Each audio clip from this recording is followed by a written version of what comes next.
แค่ไหนแค่นั้นคือตามหน้าบุญพระอาจารย์บอกว่าแล้วมันจะได้ไหมโยม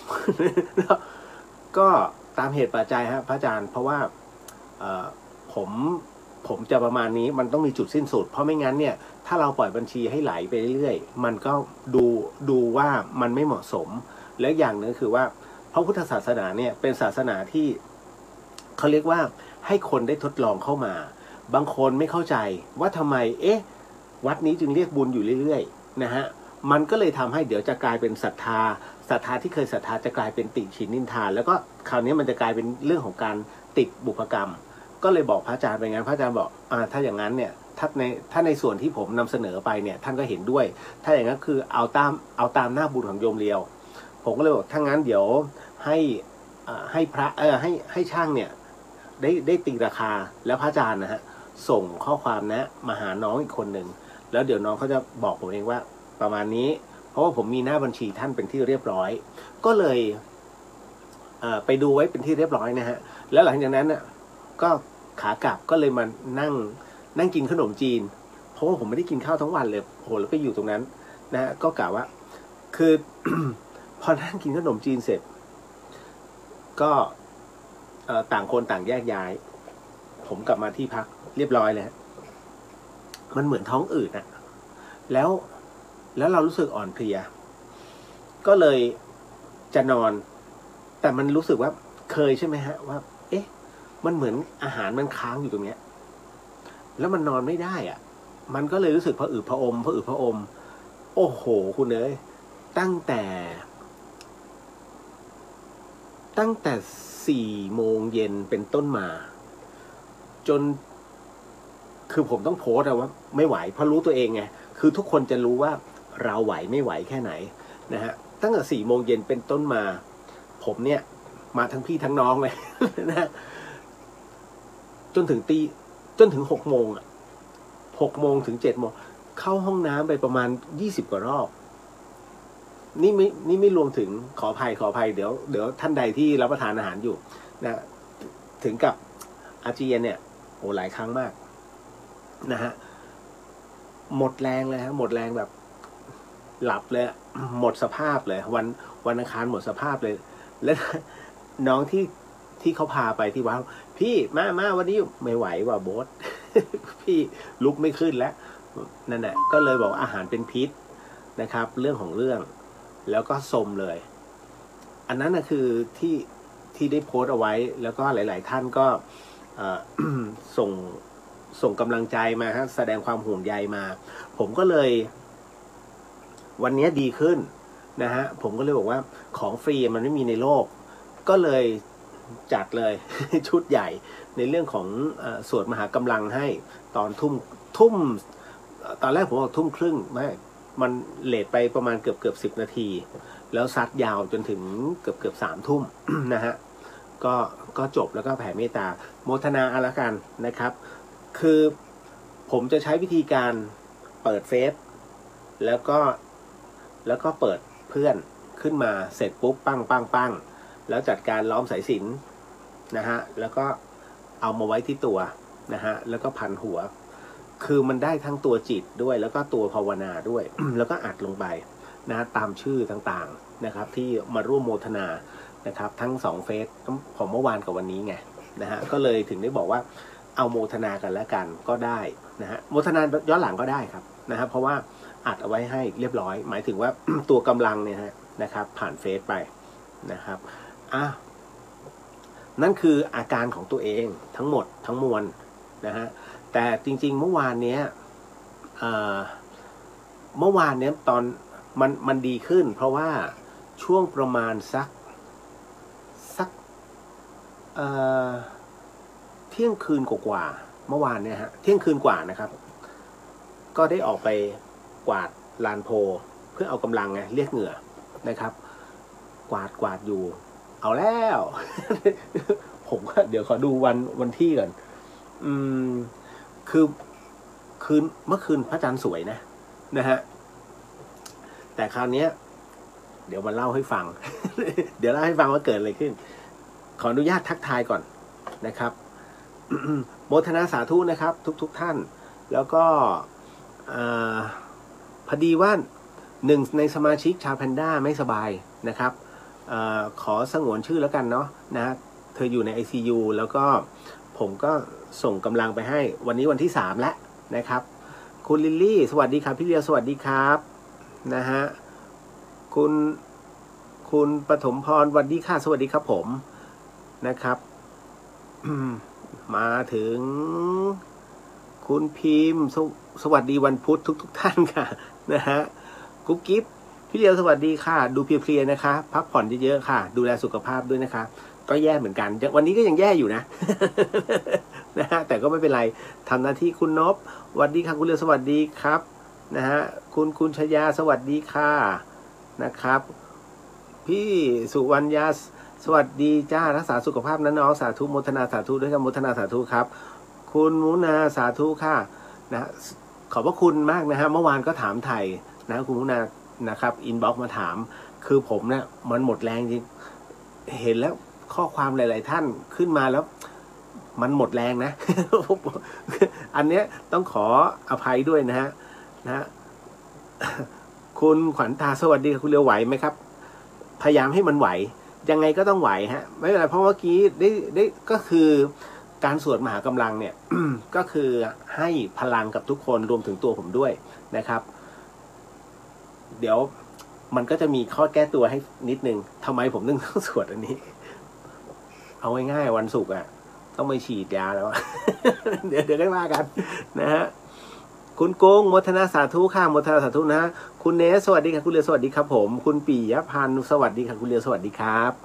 นะฮะเอามาถึงคุณสาวินีสวัสดีค่ะสวัสดีครับนะฮะคุณเทพรัตน์นะฮะสวัสดีค่ะสวัสดีครับผมนะฮะพี่บุญลมสวัสดีน้องเลียวดูสุขภาพแข็งแรงนะคะขอบพระคุณนะครับป้าแก้วสวัสดีคุณเลียวสดใสแข็งแรงตลอดไปนะฮะขอบพระคุณนะครับคุณจันยาสวัสดีค่ะคุณเลียวนะฮะทำดีบอกว่าสวัสดีพี่เลียวแข็งแรงไวๆนะครับแข็งแรงนะฮะลิตเติ้ลโฮปสวัสดีครับพี่เลียวรอร่วมบุญนะคะก็เดี๋ยวไม่น่าจะเกิน2 วันเนี่ยฮะน่าจะได้คือพี่เลียวต้องขอบอกเลยวัดนี้คือชื่อว่าวัดชลประทานหัวฝายนะครับทางไปวัดพระพุทธบาท400แต่คราวนี้ก็คือว่า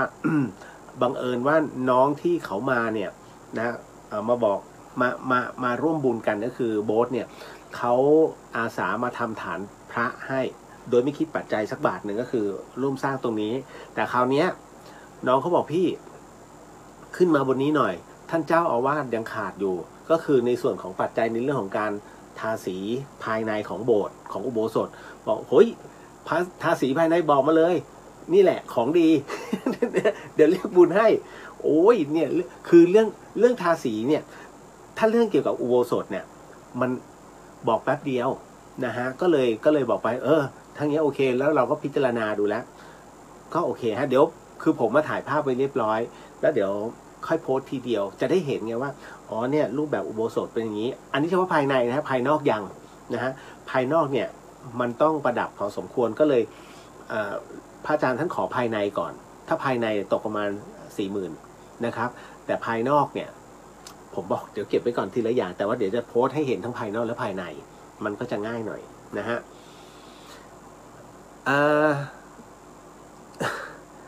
มาถึงคุณจินชาสวัสดีค่ะคุณเรียวขอให้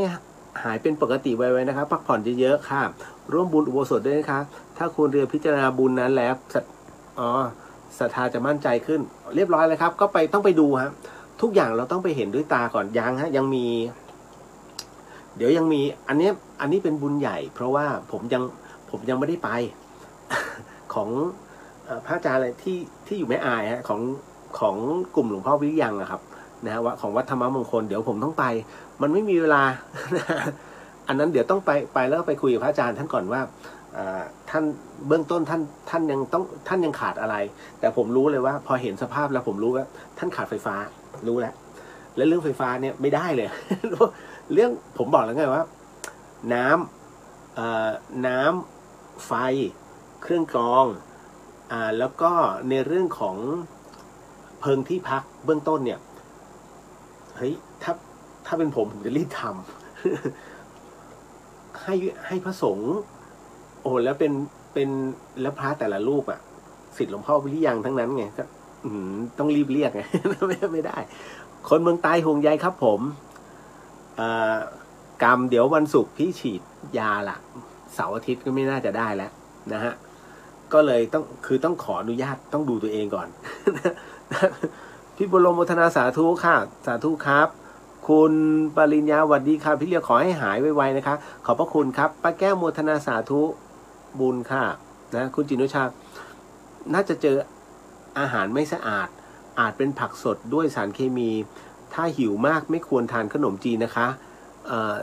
ถึงไม่มีเชื้อโรคก็เสาะท้องมากต้องทานข้าวนำหรือว่าคือที่เชียงใหม่ส่วนใหญ่เขาจะเป็นคือถ้าขนมจีนนะฮะขนมจีนที่เชียงใหม่ถ้าขายเป็นจานๆนะถ้าไม่เด็ดจริงเนี่ยขายไม่ค่อยได้เขาจะขายเป็นบุฟเฟ่นะฮะแล้วราคาจะยืนที่80-90ประมาณนี้หมายถึงต่อคนนะฮะเป็นบุฟเฟ่ขนมจีนแล้วก็จะมีให้เลือกเยอะแยะไปหมดเลยนะฮะก็จะมีอยู่ประมาณ10กว่าที่ทั้งจังหวัดเชียงใหม่นะฮะก็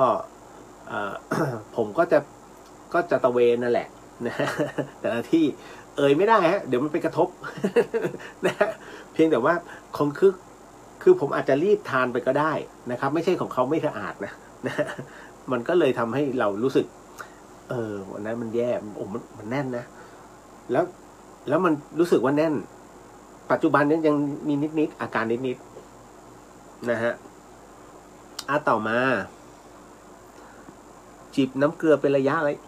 ะนะคะอย่าเพิ่งทานอาหารหนักและต้องนอนมากๆให้ร่างกายฟื้นฟูพูดถึงน้ำเกลือผมก็ลืมเลย ลืมซื้อนะพี่เบนพี่มนสวัสดีครับคุณเรียมโมทนาสาธุครับนะฮะคุณจินนิชาว่าฉีดวัคซีนมา1 เข็มแล้วโอเคอยู่นะคะเป็นกำลังใจให้ค่ะอาจเป็นเพราะสวดพจน์ชงทุกคืนก็ได้นะคะอันนี้ต่อเนื่องจากไลฟ์แพนด้าของพระอาจารย์ค่ะโมทนาสาธุฮะก้ามปูคอนหวานสวัสดีครับพี่เรียวสวัสดีฮะก้ามปูคนที่ฉีดมาก่อนแนะนำว่าให้ทานน้ำเยอะๆป้องกันการเป็นริ่มเลือดอุดตันนะพี่โอ้โหเดี๋ยวพรุ่งนี้แหละเดี๋ยวซัดเต็มที่ เดี๋ยวพรุ่งนี้จะเล่นเป็นลิตรเลย เพราะผมมีคิวฉีดวันศุกร์นะฮะถามว่าเสียวไหมมันก็เสียวนะ นะฮะแต่ว่า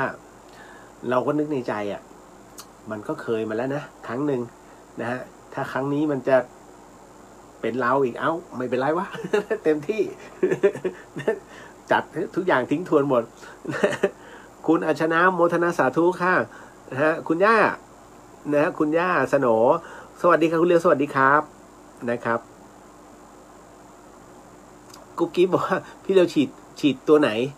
ไม่รู้เหมือนกันคุณปิยพันธ์บอกว่าสวัสดีคุณเลียวสวัสดีครับผมนะฮะคืออย่างนี้ ไอตัวไหนไม่รู้แต่ว่าน่าจะเป็นแอสตราแหละใช่ป่ะน่าจะเป็นแอสตราไม่ใช่ซีโนแวคหรอกเพราะว่าพี่เลียวเป็นเกี่ยวกับหัวใจด้วยไงมันอยู่ในกลุ่ม7 กลุ่มเสี่ยงแล้วจริงนะผมเนี่ยดูหมดฟังคลิปดูข่าวทั้งต่างประเทศทั้งของในประเทศนะฮะเราก็ฟังหูไว้หูแต่ที่รู้ๆก็คือนอร์เวย์ยกเลิกแอสตราเซเนกาตึ้งเลยแล้วก็เฮ้ยทำไมวะมันยกเลิกทำไมก็ไปดูเนื้อประชาชนเขาเป็นริ่มเลือดไปอุดตัน2 คนเสียชีวิตทั้งประเทศสั่งยกเลิกทั้งล็อตเราก็มานั่งนึกคนไทยตายทุกวันเลย มันไม่เกี่ยวกับวัคซีน สังเกตว่านะฮะไม่ผิดหรอกครับ ไม่ผิดนะประชาชนผิด ทะลึ่งกำเริบช่วงนี้ นะฮะทำให้มันเป็นเรื่องสนุกไม่ต้องไปเครียดกับมันนะฮะคุณย่าสโหนพรุ่งนี้ทานข้าวโอ๊ตนะคะไม่มีคุณย่าพูดถึงอาหารเชื่อไหมฮะอันนี้ใครที่ฟัง FM 104.50 เมกะเฮิรตซ์ที่จังหวัดเชียงใหม่ถ้าพอจะทราบนะครับช่วยอินบ็อกซ์มาบอกผมทีว่ามันมีขายตรงไหนอันนี้นิดนึงนะฮะอันนี้นิดนึงจริงๆเชื่อไหมฮะว่าที่จังหวัดเชียงใหม่เวลาเราจะกินไข่พะโล้ มันไม่มีเต้าหู้ที่มันเป็นเต้าหู้แบบไอ้ฟองอะไอ้เต้าหู้ไข่พะโล้เลยอะไม่ใช่เต้าหู้ตันๆนะนั่นน่ะไอ้แบบนั้นไม่มีขายเฮ้ยผมพยายามหาทั้งกาดเมืองใหม่ไม่มี จริงดิเดี๋ยวผมว่าจะโทรไปที่กรุงเทพจะไปบอกให้พี่สาวเดี๋ยวก็ถูกด่า เจ๊ส่งมาหน่อยดิว่าจะทำไข่พะโล้กินคือไข่พะโล้อะเอาจริงนะเท่าที่กินในจังหวัดเชียงใหม่อะนะฮะคือน้ำกับไข่พะโล้อร่อยแต่ไข่พะโล้จริงเสน่ห์มันอะอยู่ตรงเต้าหู้ไม่ใช่เต้าหู้ตันๆที่เรากินกันนะฮะอันนั้นน่ะไม่ได้เรื่องเลยต้องเป็นเต้าหู้แบบฟองอ่ะนั่นแหละแล้วกินมันจะหอมหวานมากต้องลองฮะต้องลองผมถึงกับพยายามหาแล้วลงไปทีไรนะเวลาไปเยาวราชอ่ะไปตรงตลาดเก่าตรงสำเพ็งอ่ะเดินตรงฝั่งตรงข้ามวัดเล่งนยี่อ่ะเดินเข้าไปลืมซื้อทุกทีไปดูแต่กุ้งแห้ง นะฮะแปลกถ้าเชียงใหม่มีตรงไหนช่วยบอกนิดนึงนะครับว่ามันมีขายหน่อยที่เป็นเต้าหู้พวงๆนะพวงไม่ใช่มาวางแบนๆไม่ใช่นะฮะ คือสูตรมันอาจจะไม่เหมือนกันไงแต่บังเอิญเราเจอประเภทนี้มานะแล้วมันอร่อยนะครับ ไม่มี นินทานิดนึงเดี๋ยวถูกด่า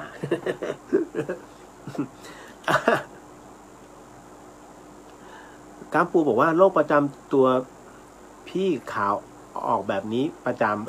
ำ อุ้ยนะฮะ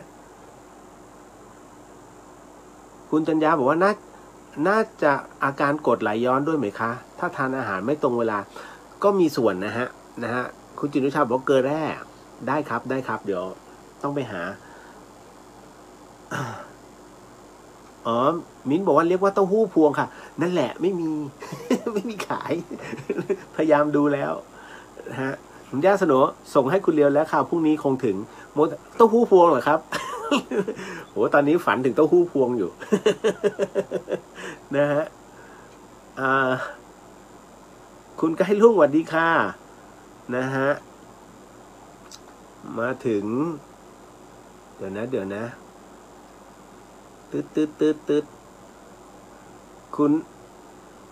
น้องอัชนาว่าโมทนาสาธุค่ะคุณย่าสนอสวัสดีค่ะคุณเลียวนะครับก็พยายามอยู่ฮะตอนนี้คุณพี่ขวัญตาบอกว่าที่นี่เขาบอกว่าทานยาพาราก่อนฉีดแล้วหลังจากฉีดดื่มน้ำเยอะๆช่วยได้ค่ะเนาะพี่เขียนพินัยกรรมเตรียมไว้แล้วค่ะ ก่อนฉีด โอ้ยนะแต่ละท่านไม่แต่หลายคนก็มีประสบการณ์นะครับผมก็ฟังแต่รู้ว่า1พักผ่อนมากๆ2จะดื่มน้ำเยอะๆนะฮะให้รู้ตรงนั้นแต่ว่าเราก็รีแลกซ์แหละนะฮะจะพยายามฮะ โอ้ยคงจะมีอะไรถ้าสมมุติวันจันทร์ผมไม่ได้จัดเนี่ยนะก็จะมี2อย่าง หมดแรงกับนั่นแหละ นะฮะคราวนี้เรามาพูดเรื่องจริงกันบ้าง อันนี้พูดเรื่องเล่นๆสนุกไปขำๆฮะคืออย่างนี้ฮะเมื่อวานมาอีกแล้ว ก็ อันนี้ฟังเอาไว้เป็นเรียกว่าเป็นความเชื่อส่วนบุคคลนะฮะใช้วิจารณญาณในการรับฟังนะฮะก็ ใช้หลักกาลามสูตรคืออย่างนี้เนื่องจากว่าธรรมสถานเนี่ยนะครับดั้งเดิมแต่เดิมนั้นนะฮะก็ เรามีพระอาจารย์ภาสกรภูริวัฒโนภาวิไลเป็นผู้อำนวยการธรรมสถานแล้วก็ท่านจะเป็นผู้ที่เรียกว่าเป็นพระนักเทศนะฮะโดยเทศหลายๆเรื่องที่ท่านเป็นผู้พิจารณาธรรมเรียกว่ากึ่งค้นพบเพราะว่าธรรมะของท่านน่ะมันถูกค้นพบมาแล้วนะฮะดังนั้นจึงเรียกว่าเป็นการกึ่งเรียบเรียงใหม่แล้วกันกึ่งเรียบเรียงใหม่นะฮะให้นำเสนอด้วยความเข้าใจที่แยบยลนะครับ ทำไมจึงเรียกว่าธรรมะของท่านได้ถูกค้นพบมาแล้วเพราะคนที่ค้นพบเนี่ยคือพระพุทธเจ้าถูกไหมฮะดังนั้นพระอาจารย์ภัสกรจึงนำเอาธรรมะของพระพุทธเจ้านั้นเอามารวมใหม่ให้เราเข้าใจก็คืออย่างเช่นในเรื่องของสมดุลโลกสมดุลใจและสมดุลธรรมนะฮะตามด้วยบทต่างๆไม่ว่าจะเป็นการพิจารณาธรรมแต่ละหัวข้อนะครับรวมไปถึงการรวบรวมเรียกว่าคัมภีร์นะฮะที่ให้รับรู้ทุกแห่งวัฏจักรแห่งวัฏฏะนั่นก็คือปฏิจจสมุปบาทสำหรับคนรุ่นใหม่นะครับพอถึงตรงนี้เสร็จปุ๊บเดี๋ยวรายงานความเคลื่อนไหวนะครับของหนังสือปฏิจจสมุปบาทก่อนนะครับเพราะว่าล่าสุดวันนี้ที่ได้คุยเนี่ยก็คือรูปเล่มทั้งหมดพิมพ์จบแล้วกำลังพับแผ่นหลังซึ่งเป็นแผ่นพับที่หลายๆท่านเนี่ยได้เห็นตอนที่ผมคลี่ให้ดูนะฮะกำลังพับอยู่แต่หน้าปกยังไม่เสร็จเพราะว่าหน้าปกนั้นมันเป็นกระดาษพิเศษซึ่งทางโรงพิมพ์นั้นแจ้งว่ากำลังรอกระดาษส่งมาจากกรุงเทพก่อนแล้วมันต้องผลิตถึง3ขั้นตอนด้วยกันก็คือมันจะมีในเรื่องของการพิมพ์นูนนะครับแล้วก็เป็นการเคลือบ UV นะฮะแล้วเป็นเคลือบจุดบางจุดก็เป็นอันว่าจบนะฮะวันนี้ล่าสุดไม่ได้เงียบนะครับพยายามจะอัปเดตให้ฟังเสมอว่ามันมีเพราะผมตามทุกอาทิตย์นะครับนี่คือความเคลื่อนไหวของปฏิจจสมุปบาทแล้วคราวนี้เมื่อคืนนี้นะครับ ผมก็เลยต้องบอกก่อนว่าหลวงพี่ท่านนั้นนะฮะมีความเป็นห่วงทุกๆคนที่ระลึกถึงนะครับเพราะว่าผมต้องทำความเข้าใจก่อนนะฮะไม่ว่าจะศาสตร์อะไรก็แล้วแต่ไม่ว่าจะเป็นในเรื่องของโหราศาสตร์นะฮะไม่ว่าจะเป็นในเรื่องของความศรัทธาในเรื่องพระคาถาในเรื่องของอัตถคาถาหรือแม้แต่ในเรื่องของในส่วนของแบบเรียนนะครับหรือว่าบทเรียนทั้งหมดทั้งมวลนะครับดังนั้นเนี่ยหลวงพี่ท่านเป็นพระสอนมิใช่พระเสกท่านคนไหนที่เป็นลูกศิษย์ลูกหาและมีความศรัทธาในหลวงพี่เนี่ยท่านเมตตาทุกคนนะครับเพราะฉะนั้นเนี่ยหลวงพี่ท่านไม่เคยทิ้งหรอกครับเช่นเดียวกันในเรื่องของรูปแบบของธรรมสถานเมื่อวานนี้เหมือนกับหลวงพี่นุกจัดเหมือนอะไรนะเรียงพระของหลวงพี่ท่านนะที่ท่านสะสมอยู่เนี่ยจัดใหม่บนชั้นก็น่าจะดึกพอสมควรแต่ผมอะ บอกแล้วว่าเป็นคนที่ชอบกวาดลานโพเนี่ย2 วัน 1 ครั้งแล้วคราวนี้ด้วยฝนมันตกประจำเมื่อวานก็เลยออกไปกลายเป็น3 วันแล้วก็เมื่อวานเนี่ยออกไปกวาดเพราะต้องการออกกำลังแล้วก็ทำสมาธิไปด้วยผมจะกวาดช่วงกลางคืนเสมอเพราะว่ามันสงบในขณะที่กวาดอยู่นะฮะก็กวาดอยู่คนเดียวช่วงนั้นเนี่ยมันช่วงประมาณเที่ยงคืนกว่าลูกสมุนก็มีไอ้เจ้าเป๊ปซี่มาม่าไอ้มูมู3 ตัวมันก็จะมาคลอเคลียร์แล้วก็วิ่งเล่นแล้วสักพักหนึ่งมันก็อยู่ตรงผมนะไม่ได้ไปไหนส่วนไฟฟ้าที่อย่างที่คุณกรุงนะฮะโมทนามาให้นะครับ4 ดวงที่ติดตั้งเอาไว้นะครับมันอยู่ช่วงของกู่นะครับก็คือฐานเจดีย์ที่กำลังก่อสร้างปรากฏว่าอยู่เนี่ยฮะ ไฟมันเปิดคืออันนี้คุณกรุงรู้นะฮะว่าไฟมันเป็นระบบออโต้ถ้าหากสมมุติว่าเราไม่เดินผ่านมันจะไม่มีแสงสว่างเกิดขึ้นมันจะหลีไฟมันจะหลีลงอันเนี้ยมันแปลกตรงที่ว่าดวงที่1ติดปุ๊บดวงที่2ติดปุ๊บแล้วสักพักดวงที่3ติดปุ๊บดวงที่4ติดปุ๊บผมก็ตอนแรกก็ไม่มีอะไรก็กวาดไม่ได้สังเกตไงไม่สนใจไม่ทันสังเกตแล้วไฟมันก็หลีลงปุ๊บก็กวาดต่อคราวนี้อีเป๊ปซี่มันเห่าฮ้องนะฮะเสร็จปุ๊บไอ้2 ตัวไอ้มาม่ามูมูก็เห่ารับพอเห่ารับเสร็จปุ๊บเราก็หันไปดูมีใครหรือเปล่ามันไม่มีใครไงนะครับแล้วคราวนี้เห่าเสร็จ มันไม่ได้เห่าธรรมดามันหอนแบบหอนโหยหวนมากหอนแบบโหยหวนแบบโอ้โหคุณเอ้ยเป็นใครก็ขนลุกคือผมเนี่ยอยู่ที่ลานโพถ้าจะมองขึ้นไปตรงธรรมสถานมันจะเป็นมุมเสยเพราะฉะนั้นมันจะมีตัวเขาเรียกว่าพุ่มของไอ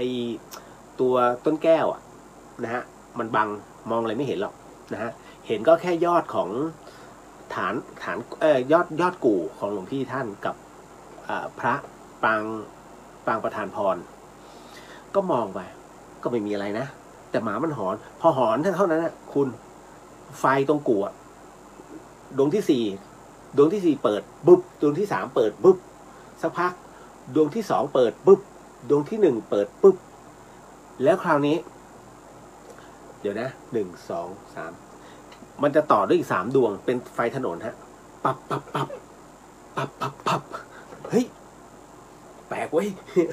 แล้วหมาหอนคราวนี้ไม่ใช่3ตัวแล้วที่หอนคราวนี้มันมารับทั้งหมู่บ้านแล้วไปถึงบนวัดรับแบบหอนยาวมากผมก็สักพักหนึ่งก็นิ่งๆคือยืนถือไม้กวาดนิ่งๆเลยฮะผมจะดูที่ว่ามาไหม หลวงพี่มาไหมดูสักพักนึงนะฮะพอปั๊บเนี่ยมันสว่างแล้วมันจะหลีลง ไอ้พวกเนี้ยตอนแรกหอนอยู่หอนเสร็จปุ๊บมันวิ่งไปตรงกู่อะวิ่งไปปุ๊บแล้วก็วิ่งถอยกูดลงมาเลยตัวพองนะ3ตัวเลยวิ่งมาหาผม3ตัวเสร็จปุ๊บหลวงพี่มาเหรอแล้วไฟอีก4ดวงตรงกู่พร้อมกันเลยปุ๊บสว่างโอ้โหแหมมาเป็นคอนเสิร์ตเลย ผมว่าแหมมาเป็นคอนเสิร์ตเลย นะค้างอยู่ก็เลยบอกว่ามาดูงานเหรอไม่ต้องห่วงก็ตอนนี้รอเพียงหินอ่อนแค่นั้นแหละแล้วก็เดี๋ยวรอน้องบีเข้ามาต่อเติมลายก็น่าจะจบแล้วเดี๋ยวฐานเนี่ยเดี๋ยวปรับกันใหม่ได้เพราะว่าฐานน่ะมันเป็นสีขาวแล้วพวกเป๊ปซี่มาม่ามูมูเนี่ยมันชอบไปนอนมันเหมือนรู้ไงว่าตรงเนี้ยเป็นที่ที่จะต้องวางท่านแล้วมันรักท่านด้วยมันก็จะไปแล้วรอยเท้ามันเต็มไปหมดผมก็เลยบอกว่าเดี๋ยวเรามาแก้กันน้องบีมันเป็นไรไอ้ตรงเนี้ยเก็บไว้ก่อนแต่เมื่อคืนเนี่ยผมมาตรวจงานเหรอหลวงพี่ เราก็พูดลอยๆไปเพราะยืนอยู่ตรงลานโพผมไม่ได้เดินไปตรงนั้นนั่นแหละก็เดี๋ยวน้องบีก็จัดการแหละไม่ได้อะไรมากมายเสร็จปุ๊บผมไม่สนใจกวาดต่อไฟค่อยๆหลีลงไอ้2ตัวเนี้ยนะฮะกระโดดขึ้นไปตรงที่เป็นเนินสำหรับพระท่านนั่งมันก็โดดพร้อมกันเลย3ตัวปุ๊บแล้วก็เหมือนชะเง้อมองนะมองแล้วก็หันมาเล่นกันต่อ3ตัวก็รู้แล้วว่าไปแล้วเมื่อคืนหลวงพี่ แม่มาเป็นคอนเสิร์ตเลยปุ๊บนะฮะไฟเนี่ยที่ส่งมาเป็นไฟอย่างดีนะฮะเพราะฉะนั้นเนี่ยเวลามันสว่างปุ๊บมันจะมีช่วงเวลาที่ค่อยๆหลีลงนะฮะเพราะฉะนั้นไม่ใช่ที่ผมบอกปุ๊บเนี่ยไม่ใช่มันสว่างแล้วดับเลยไม่ใช่มันจะค่อยๆดับเพราะฉะนั้นทั้งหมดเมื่อวานเนี้ยเหมือนกับมาสักประมาณเกือบ15 นาทีนะครับก็อยู่ตรงนั้นแหละเพราะท่านไม่ค่อยไปไหนท่านจะอยู่ด้านหน้านานๆจะเดินเข้าไปในธรรมสถานนั่นคือผมอาจจะคิดไปเองไงอันนี้บอกไว้ก่อนนะฮะคือเล่าสู่กันฟังว่าเหตุการณ์มันเกิดขึ้นเมื่อคืนตอนเที่ยงคืนกว่าเกือบตี 1นะที่หมาหอนสนั่นหวั่นไหวนั่นแหละอันนี้ยังไม่ได้บอกใคร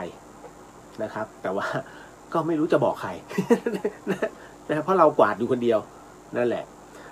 แต่เมื่อวานนี้ท่านคำจันทร์ท่านเข็มตู้เข็มยังเปิดไฟอยู่เห็นอยู่นะฮะท่านคงจะก็คือท่านได้ยินเสียงหมาหอนแต่ไม่รู้นะว่าหรือเปล่า ว่าท่านรู้หรือเปล่านั่นแหละครับอ้าวการ์ดสวัสดีครับพี่เลียวนะฮะอันนี้เล่าสู่กันฟังนะครับเพราะว่าท้ายที่สุดแล้วเนี่ยทำให้เรารู้อย่างหนึ่งว่าท่านมาตรวจงานนะฮะแต่ว่าไม่ใช่ว่าจะมาแบบตลอด ทั้งหมดไม่ใช่นะครับท่านจะไปมา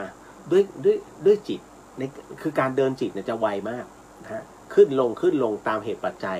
ตัวกำลังของจิตเพราะว่าหลวงพี่ท่านถามว่าหลวงพี่ท่านทำความชั่วเหรอไม่ใช่ท่านเป็นพระสอนนะฮะท่านอัดเรื่องปริยัติอย่างเดียวดังนั้นเนี่ยด้วยจิตอันบริสุทธิ์ตรงนี้สามารถเดินได้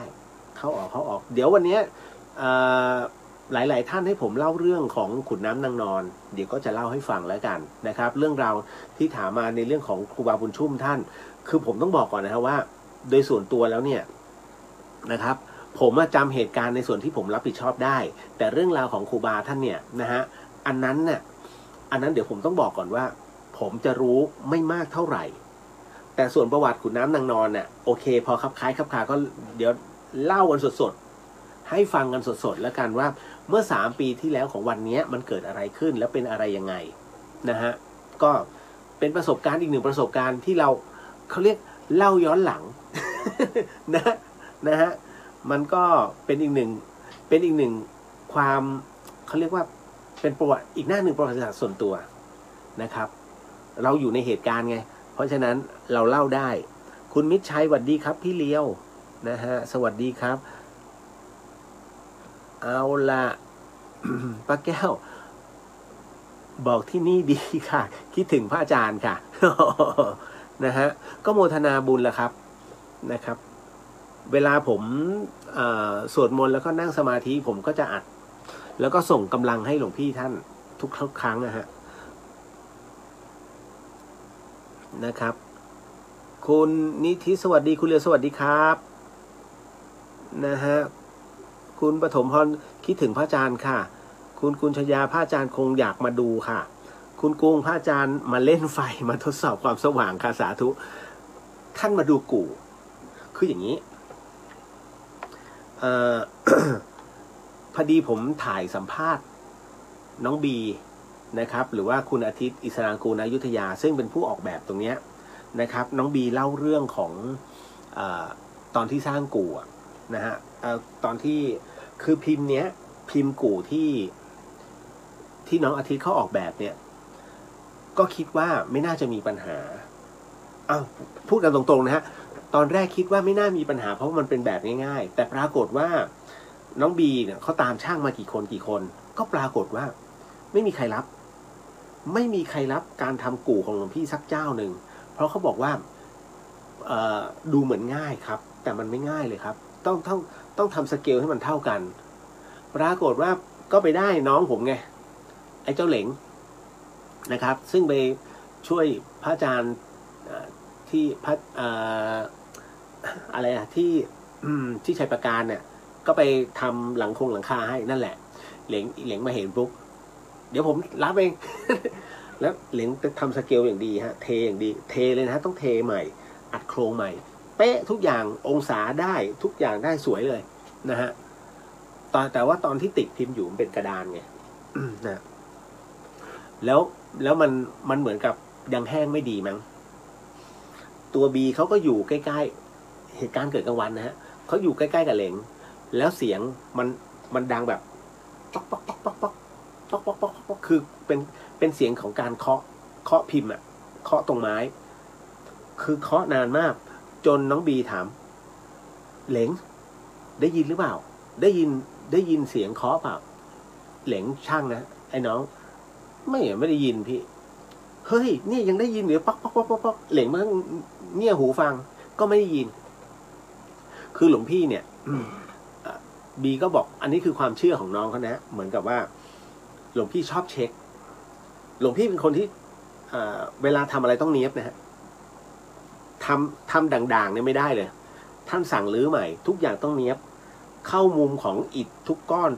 ต้องให้ได้มุมนั่นแหละฮะนั่นคือพระอาจารย์ภัสกรดังนั้นน้องก็สันนิษฐานว่าน่าจะบางส่วนของปูนเนี่ยมันยังไม่เซตตัวแล้วหลวงพี่ไปเคาะให้ตัวน้ำปูนเนี่ยมันเข้าไปสมานให้เป็นเนื้อเดียวกันนั่นคือตอนแรกก็ผมก็คิดว่าหลวงพี่คงมาแย่น้องบีผมคงไม่ได้พี่เพราะว่าเป็นการเคาะเหมือนกับเคาะให้ตัวปูนมันเซตให้ตรงทั้งหมดแล้วพอแกะพิมพ์ว่าโอ้โหสวยเลยเป๊ะทุกอย่างนั่นนะฮะ นั่นคือหลวงพี่จะชอบมาดูมาตรวจความเรียบร้อยนะฮะก็เลยนำเรื่องราวมาเล่าสู่กันฟังนะมันเกิดขึ้นเมื่อคืนนี้นะครับนะคุณดาวรุ่งโมทนาสาธุครับคุณนิติคิดถึงพระอาจารย์ผู้สละทางโลกนะครับ นะฮะคุณจินุชาบอกว่าท่านชอบบอกว่าตัวเองไม่มีฤทธิ์นี่ท่านกำลังบอกเป็นในว่าตอนนี้มีฤทธิ์แล้วนะ เห็นไหมนะครับก็คิดถึงนะฮะคุณพิมพ์บอกว่าขอให้พี่เลียวแล้วก็ทุกท่านรอดปลอดภัยจากการฉีดวัคซีนนะครับโมทนาสาธุครับนะฮะหนุ่มดีครับพี่เลียวสวัสดีครับนะฮะก็เดี๋ยวนะฮะ เอาล่ะ มาเข้าสู่เรื่องราวเดี๋ยวพอดีมันก็ยังมีน้องๆถามเข้ามาอยู่เนาะนะครับหลายๆเรื่องก็ค่อยๆแกะกันไปทีละเรื่องนะครับ กุ๊บกิ๊บเดี๋ยววันนี้เอาเรื่องกุ๊บกิ๊บขึ้นมาพูดด้วยนะไม่ว่ากันนะเรียกว่าเป็นบุญด้วยนะครับเอาเป็นเรื่องราวของพอดีน้องเขาปรึกษามาในเรื่องของมีสมาชิกในบ้านของน้องเขานะฮะ คือเคยดื่มสุราแล้วเลิกไปแล้วหันกลับมาดื่มใหม่นะฮะน้องก็เลยถามผมมาว่าพี่เลี้ยวจะทำยังไงเพื่อจะไม่ให้เขาดื่มอีกผมก็เลยบอกไปว่าอย่างนี้คือน้องเขาบอกว่าเราต้องสวดมนต์แล้วก็แผ่เมตตาให้กับเจ้ากรรมนายเวรเขาไหมนะฮะในเรื่องราวตรงนี้นะครับกรณีตรงนี้นี่เองผมถึงบอกว่าไม่เกี่ยวกับเจ้ากรรมนายเวรน้องนะฮะมันเป็นเรื่องของกำลังใจและเรื่องของความอดทนนะฮะนั่นคือคนที่บ้านน้องอ่ะนะครับเขาขาดกำลังใจขาดแรงบันดาลใจและความอดทนดังนั้นเนี่ยต่อให้สวดยังไงนะครับก็ใช้ไม่ได้ผลจึงต้องสร้างกำลังใจหรือพันธสัญญาในเรื่องของการที่จะให้เขาเลิกเหล้าพันธสัญญาในที่นี้หมายถึงว่าอาจจะ1จะให้ถือศีลไหมนะครับซึ่งผู้ชายเนี่ยถ้าลองให้ถือศีลไม่มีทางกำลังใจไม่พอมันเหมือนกับถูกริดรอนจำกัดสิทธิ์2ถ้าจะให้บวชเพื่อเลิกเหล้าเหมือนกับตุ้หนุ่มอันนี้ต้องแล้วแต่ความสมัครใจเพราะว่าถ้าบวชปุ๊บมันมีข้อศีลเป็นตัวขัดขวางไม่ให้ดื่มนะฮะเพราะมีผ้าเหลืองคล้องอยู่นะเพราะถ้าดื่มในขณะคล้องผ้าเหลืองเนี่ยลงนรกนี่ล่วง2 ชั้นเลยนะฮะล่วง2 ชั้นทำเป็นเล่นไปผมถึงได้บอกว่าอารัชชีทั้งหลายที่แอบมาดื่มเหล้าคือบวชมาเพื่อเอาเงินของญาติโยมไปซื้อเหล้าแล้วมาดื่มไอ้พวกนี้ล่วงหมดเลยนะฮะมันเหมือนกับตำรวจติดคุกอะทำผิดซะเองเนี่ยโดน2 เท่าในกระทงนั้นเช่นเดียวกับพระผู้ถือพระธรรมเป็นหลักนะครับคราวนี้ผมก็เลยบอกว่าถ้าเป็นเช่นนั้นให้ตัวกุ๊กกิ๊บเนี่ยเหมือนกับว่าหาแรงบันดาลใจให้เขาดีกว่าแล้วเป็นการขอในที่นี้ก็คือว่าคนเราเนี่ยนะจะให้เลิกเหล้าทันทีอ่ะมันจะให้รับปากไม่ได้เพราะอนาคตเดี๋ยวมันมีอยู่แล้วข้ออ้างผมถึงต้องบอกว่าไม่ใช่กินแบบตลอดหมายถึงว่านานๆได้อยากจะไปสังสรรค์โอเคบ้างไม่ว่ากันแต่ให้รู้จักในเรื่องของการยับยั้งชั่งใจก็ต้องมีตัวนี้สุดท้ายน้องบอกว่าแล้วแต่เวรแต่กรรมโมทนาสาธุ หมายถึงว่าน้องเขาวางเลยฮะพอถึงวางนี้เรียกเบาใจไปแล้วเรื่องราวตัวนี้ก็เลยไม่ต้องกังวลนะฮะเพราะฉะนั้นก็ให้เป็นในเรื่องของกรรมใครกรรมมันอย่างที่น้องเขาเขียนมา นะฮะอันนี้ผมเอามาเล่าให้ฟังเพราะว่ามันเป็นเรื่องราวของทุกครอบครัวเกือบจะทุกครอบครัวเดี๋ยวไม่ใช่ทุกครอบครัวนะเกือบจะทุกครอบครัวนะฮะสมมุติคือผมเองเนี่ยก็มีลูกพี่ลูกน้องกินเหล้าต่างน้ำจริงๆนะฮะแล้วอารมณ์เหมือนตุ้หนุ่มเลยคือประมาณเป็นพิษสุราเนื้อรังขนาดที่มือสั่นแล้วต้องพาไปบำบัดแล้วเนี่ยหมอต้องมัดมือนะฮะมัดมือ2 ข้างมัดขาด้วยกันข้าง แล้วข้างไหมเขาข้างนะโอ้โหแบบยื้อหมอบอกสุดๆนะฮะแล้วพอออกมาเนี่ยถามว่าเลิกได้ไหมเลิกได้อยู่ประมาณ10 วันคือของเนี่ยนะมันเคยจำในเรื่องของรสชาติและความรู้สึกยังไงก็กลับไปดื่มต่อจนสุดท้ายฮะบังเอิญว่าพี่เขาเนี่ยหลวงพี่ตอนนี้นะฮะ ในอดีตนั้นใช้คำว่าในอดีตหลวงพี่รูปนี้นะครับปรากฏว่าภรรยาเป็น เขาเรียกภรรยาเสียชีวิตด้วยโรคร้ายแกก็เหมือนกับว่ามีเขาเรียกพอใจมันเจ็บเนี่ยมันก็ต้องหาที่พึ่งก็เลยกลับไปบวชที่สุพรรณนั่นแหละฮะทุกวันนี้ยังบวชอยู่นะฮะแล้วหักดิบเรื่องเล่าโอ้โหมาแต่ละที่หน้าผ่องมาเลยนะฮะเจอหลวงพี่ภัสกรนี่โอ้ยนะฮะแทบจะเข้าไปกอดเลย พระกับพระท่านเจอกันคือลูกพี่ลูกน้องไงนานๆเจอกันทีแล้วหลวงพี่เป็นพระนักเทศน์ตอนนั้นนะครับ เอาละครับมาถึงอันนี้ถือว่าเป็นเรื่องให้ตัดสินใจกันเนาะถ้าใครเจอในเคสแบบนี้ที่ผมบอกนะมันเป็นเรื่องของกำลังใจนะครับแล้วก็มันเป็นเรื่องของตรงนี้จริงๆนะฮะในเรื่องของศรัทธาและกำลังใจนะครับรวมถึงความอดทนคือถ้ามีความอดทนในการเลิกยังไงก็เลิกได้นะครับนะฮะคุณบูมสวัสดีครับพี่เลียว31ภพภูมิเดี๋ยวนะ คือผมอะบอกตามตรงสายตาเริ่มไปแล้วล่ะนะฮะ 31ภพภูมิหมดหรือยังครับภาพ31ภพภูมิหมดหรือยังครับที่หลวงพี่ศรีส่งมาหมดแล้วจะขอเพิ่มหน่อยครับถวายวัดจนหมดแล้วเดี๋ยวนะฮะ คือ31ภพภูมิมีเยอะ ที่ธรรมสถานแต่ที่ธรรมสถานจุฬามีนะครับเพราะว่าหลวงพี่ภัสกรเนี่ยจะมีคลังจะมีคลังแห่งปัญญาของท่านเนี่ยอยู่ที่ธรรมสถานจุฬาด้วยดังนั้นเวลาท่านเทศถ้าเทศในส่วนภาคเหนือจะเอาที่ธรรมสถานไปแต่ถ้าเทศเฉพาะภาคกลางกับภาคใต้นะครับหลวงพี่จะเอาจากกรุงเทพไปนะฮะเหนืออีสานกลางอีสานใต้3 อย่างหลวงพี่จะเอาที่ธรรมสถานจุฬานะฮะที่ธรรมสถานจุฬามีฮะนะครับ ตามมาด้วยหมดนะครับต่อมา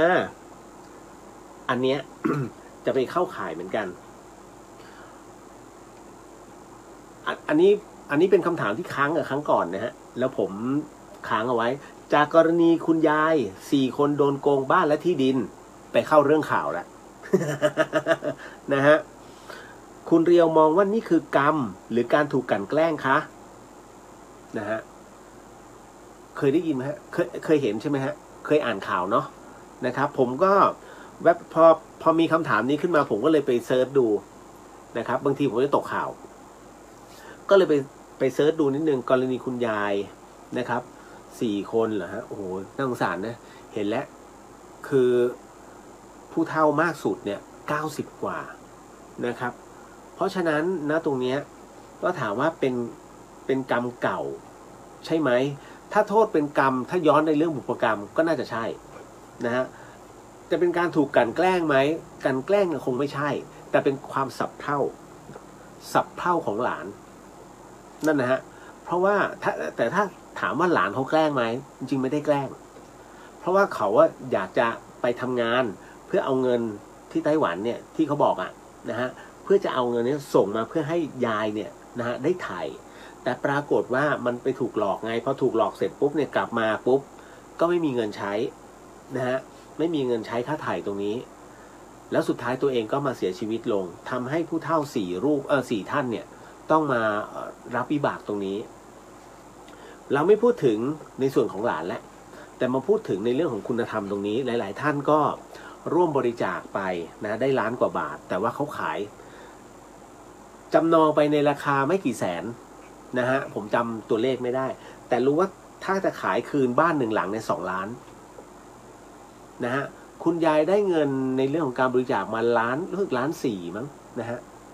ครับแต่มันเป็นการตกลงไม่ได้แม้กระทั่งรัฐมนตรียุติธรรมไปนะก็ไม่ได้อันนี้โหดร้ายมากนะครับโหดร้ายมากนะฮะเขาเรียกว่าเมตตาธรรมมันหายสำหรับคนที่ครอบครองแต่ว่าอันที่หนึ่งผมก็จะไปโทษเขาไม่ได้เพราะผมไม่รู้ตื้นลึกหนาบางอันที่สองเนี่ยผมก็ไม่รู้อีกว่าณตรงนี้เขาต้องการพื้นที่ตรงนี้ไปเพื่อทำอะไรทั้งที่คุณยายท่านนี้อยู่มาแต่ไหนแต่ไรโบราณนะฮะอาจจะเห็นว่าสวยแล้วก็มีราคานะช่วงนี้น่าจะขายได้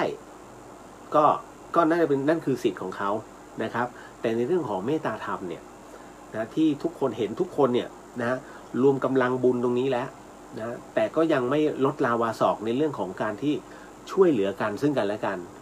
ผมมองว่าในอนาคตลำบากไม่ใช่คุณยายนะฮะคนนี้ลำบากเพราะความเมตตาหายนะฮะพอความเมตตาหายไปคราวนี้ทุกดวงตาทุกตัวกรรมเนี่ยที่เขาร่วมโมทนามันไปยิงโดนคนนั้นโอ้โหคราวนี้จะทำมาค้าไม่ขึ้นนี่แหละอันนี้น่ากลัวที่สุดนะครับดังนั้นกรณีของคุณยายเนี่ยหมายถึงว่าคนที่ไม่ยอมลดลาวาศอกให้เนี่ยเขาเรียกขาดเมตตาธรรมนะฮะแต่เหนือสิ่งอื่นใดเขาอาจจะมีเหตุผลจริงๆมันต้องฟังเหตุผลของเขาด้วยนะผมไปสรุปแบบนี้ผมก็อาจจะไม่ดีนะครับแต่ในขณะเดียวกันเรามองเห็นด้วยสภาพของ4 ท่านน่ะไม่รู้จะทำอะไรแล้วนะฮะหมายถึงว่าท่านก็ไม่มีแรงที่จะทำงานทำนู่นทำนี่แล้วมันเหมือนกับนั่งรอชะตากรรมนะถึงยังไงก็ตามผมมองว่ายังไงก็ขาดเมตตาธรรมนะครับคือขายคืนให้บางส่วนน่ะยังดีกว่านะฮะการที่ให้คุณยายทั้งหมดออกมาเลยนะฮะ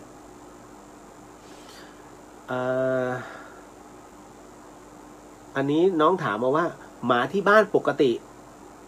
ไม่เคยหอนเลยค่ะแต่พอหนูสวดมนต์ทีไรมันหอนทุกทีเลยค่ะ มันเห็นผีหรือเปล่าคะบางทีก็อดกลัวไม่ได้เป็นไหมฮะเป็นไหมก็เมื่อคืนไงพี่เลียวยืนกวาดอยู่หอนแบบหอนโหยหวนหอนแบบคือถ้าหมามันหอนอู้ธรรมดาฮะแต่นี่ไม่ใช่หอนแบบอู้ยาวเลยแบบโอ้โหชวนขนลุกมากและทุกตัวเลยมันหอนรับแบบนี้แล้วมีเอฟเฟกต์ประกอบด้วยก็คือไฟปุ๊บปุ๊บนั่นเนี่ยผมถามว่าระหว่างน้องกับผมว่าอันไหนน่ากลัวแต่บังเอิญว่าอันเนี้ยเราพอจะรู้ไงว่าท่านเป็นเจ้าสำนักเราจะไปกลัวท่านทำไมล่ะนะฮะท่านเป็นพระถ้าแบบเป็นนักเลงหัวไม้อยู่ๆอันเนี้ยมันมีเหตุผลให้วิ่ง นะเพราะฉะนั้นเนี่ยไม่กลัวนะครับอยากให้มาด้วยซ้ำหลวงพี่ท่านจริงๆนะมาโอ้ยหลวงพี่นิมนต์กลับมาเหอะ เอางั้นเลยผมนั่นแหละ ก็เลยคืออย่างนี้นะฮะน้องหมาหอนเนี่ย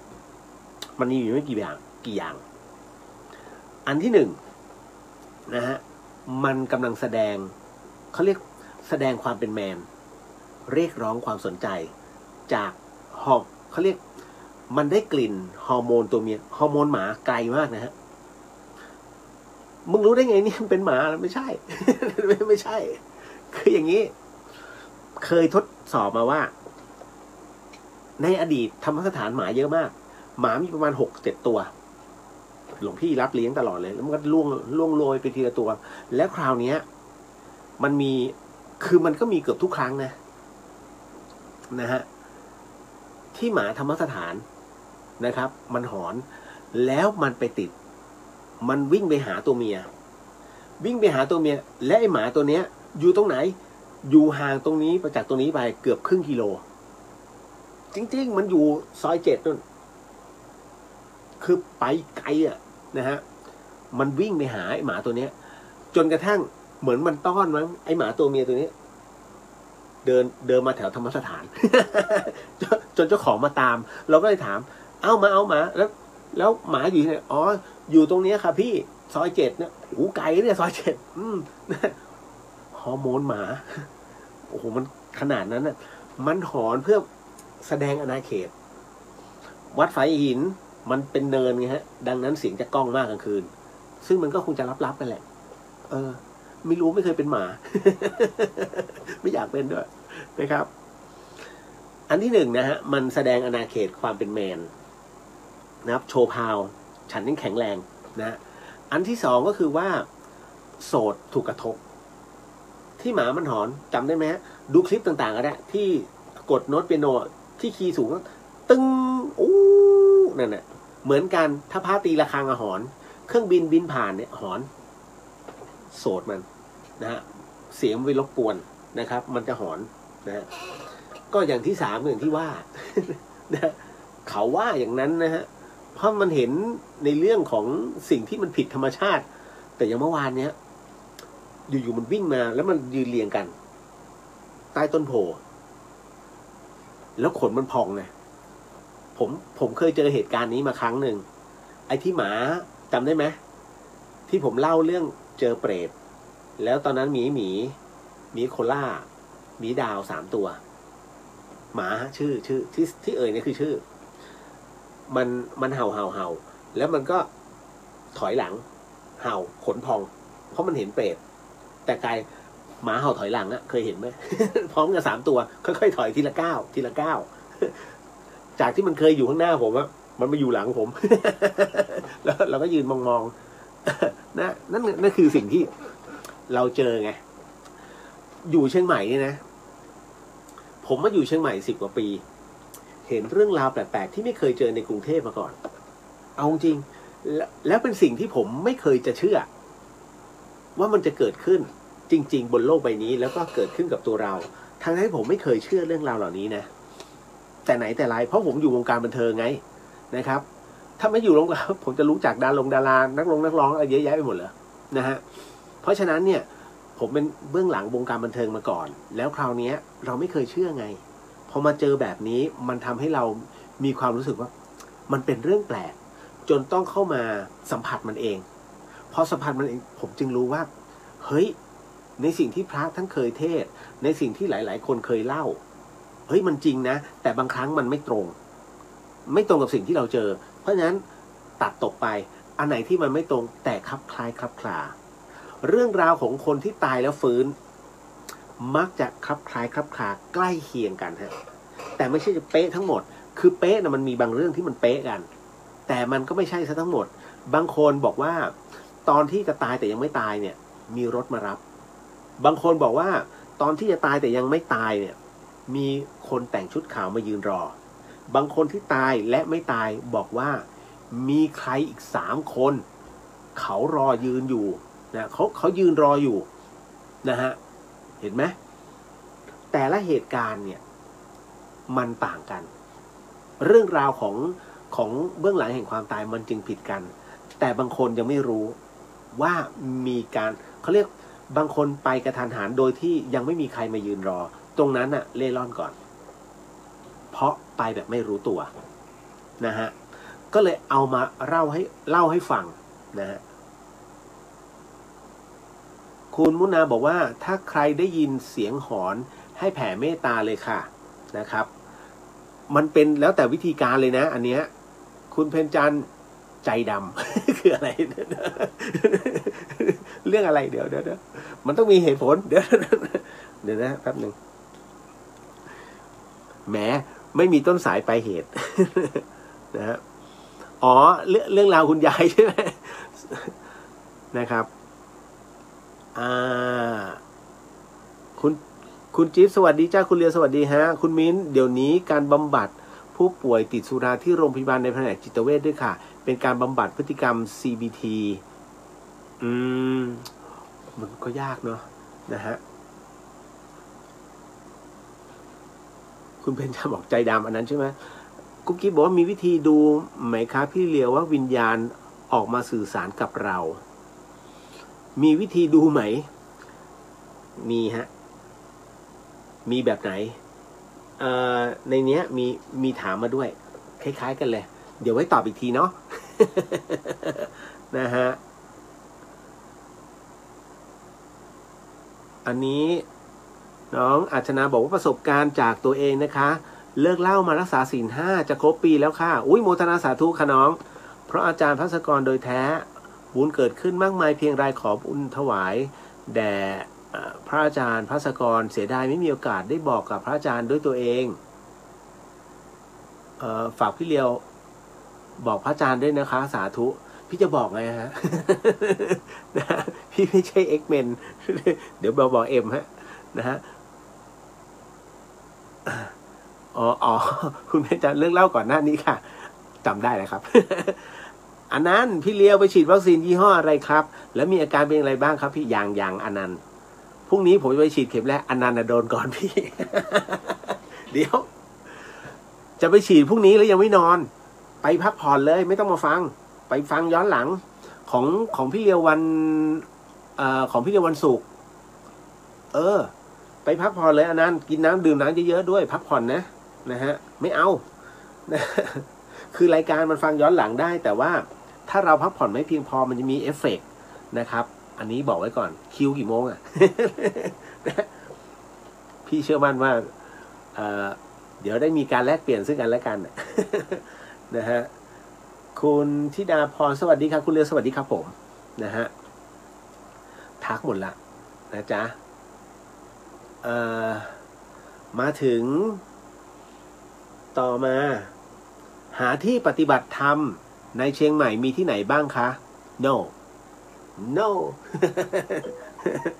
not have คืออย่างนี้ตอนนี้นะฮะคณะสงฆ์ได้ออกหนังสือเวียนถึงทุกวัดนะครับขอความร่วมมือไม่ให้จัดกิจกรรมนะฮะไม่ว่าจะเป็นเรื่องอะไรก็แล้วแต่ในเรื่องของการปฏิบัติธรรมหรือว่าในส่วนของการกิจกรรมในเรื่องของการทำบุญถ้าจะต้องทำบุญนะฮะหรือว่าประกอบเกี่ยวกับศาสนกิจนั้นนะก็ต้องจำกัดคนนะฮะว่าเท่าไหร่นะอันนี้ท่านขอความร่วมมือมาเฉพาะในจังหวัดเชียงใหม่นะผมจะบอกว่าการควบคุมโควิดของจังหวัดเชียงใหม่นั้นดีมากอันนี้ขอชื่นชมนะฮะขอชื่นชมนะครับคืออย่างนี้หลายๆท่านอาจจะเคยได้ยินนะว่าโอ้เชียงใหม่นักโทษติดที3,000-4,000ถูกไหมฮะแล้วก็ยังมีปราบปรายเชื่อไหมตอนนี้ทั้งหมดทั้งมวลนั้นนะฮะโรงพยาบาลสนามปิดหมดแล้วด้วยความที่เรียกว่าอันที่หนึ่งขอชมเชยนะฮะ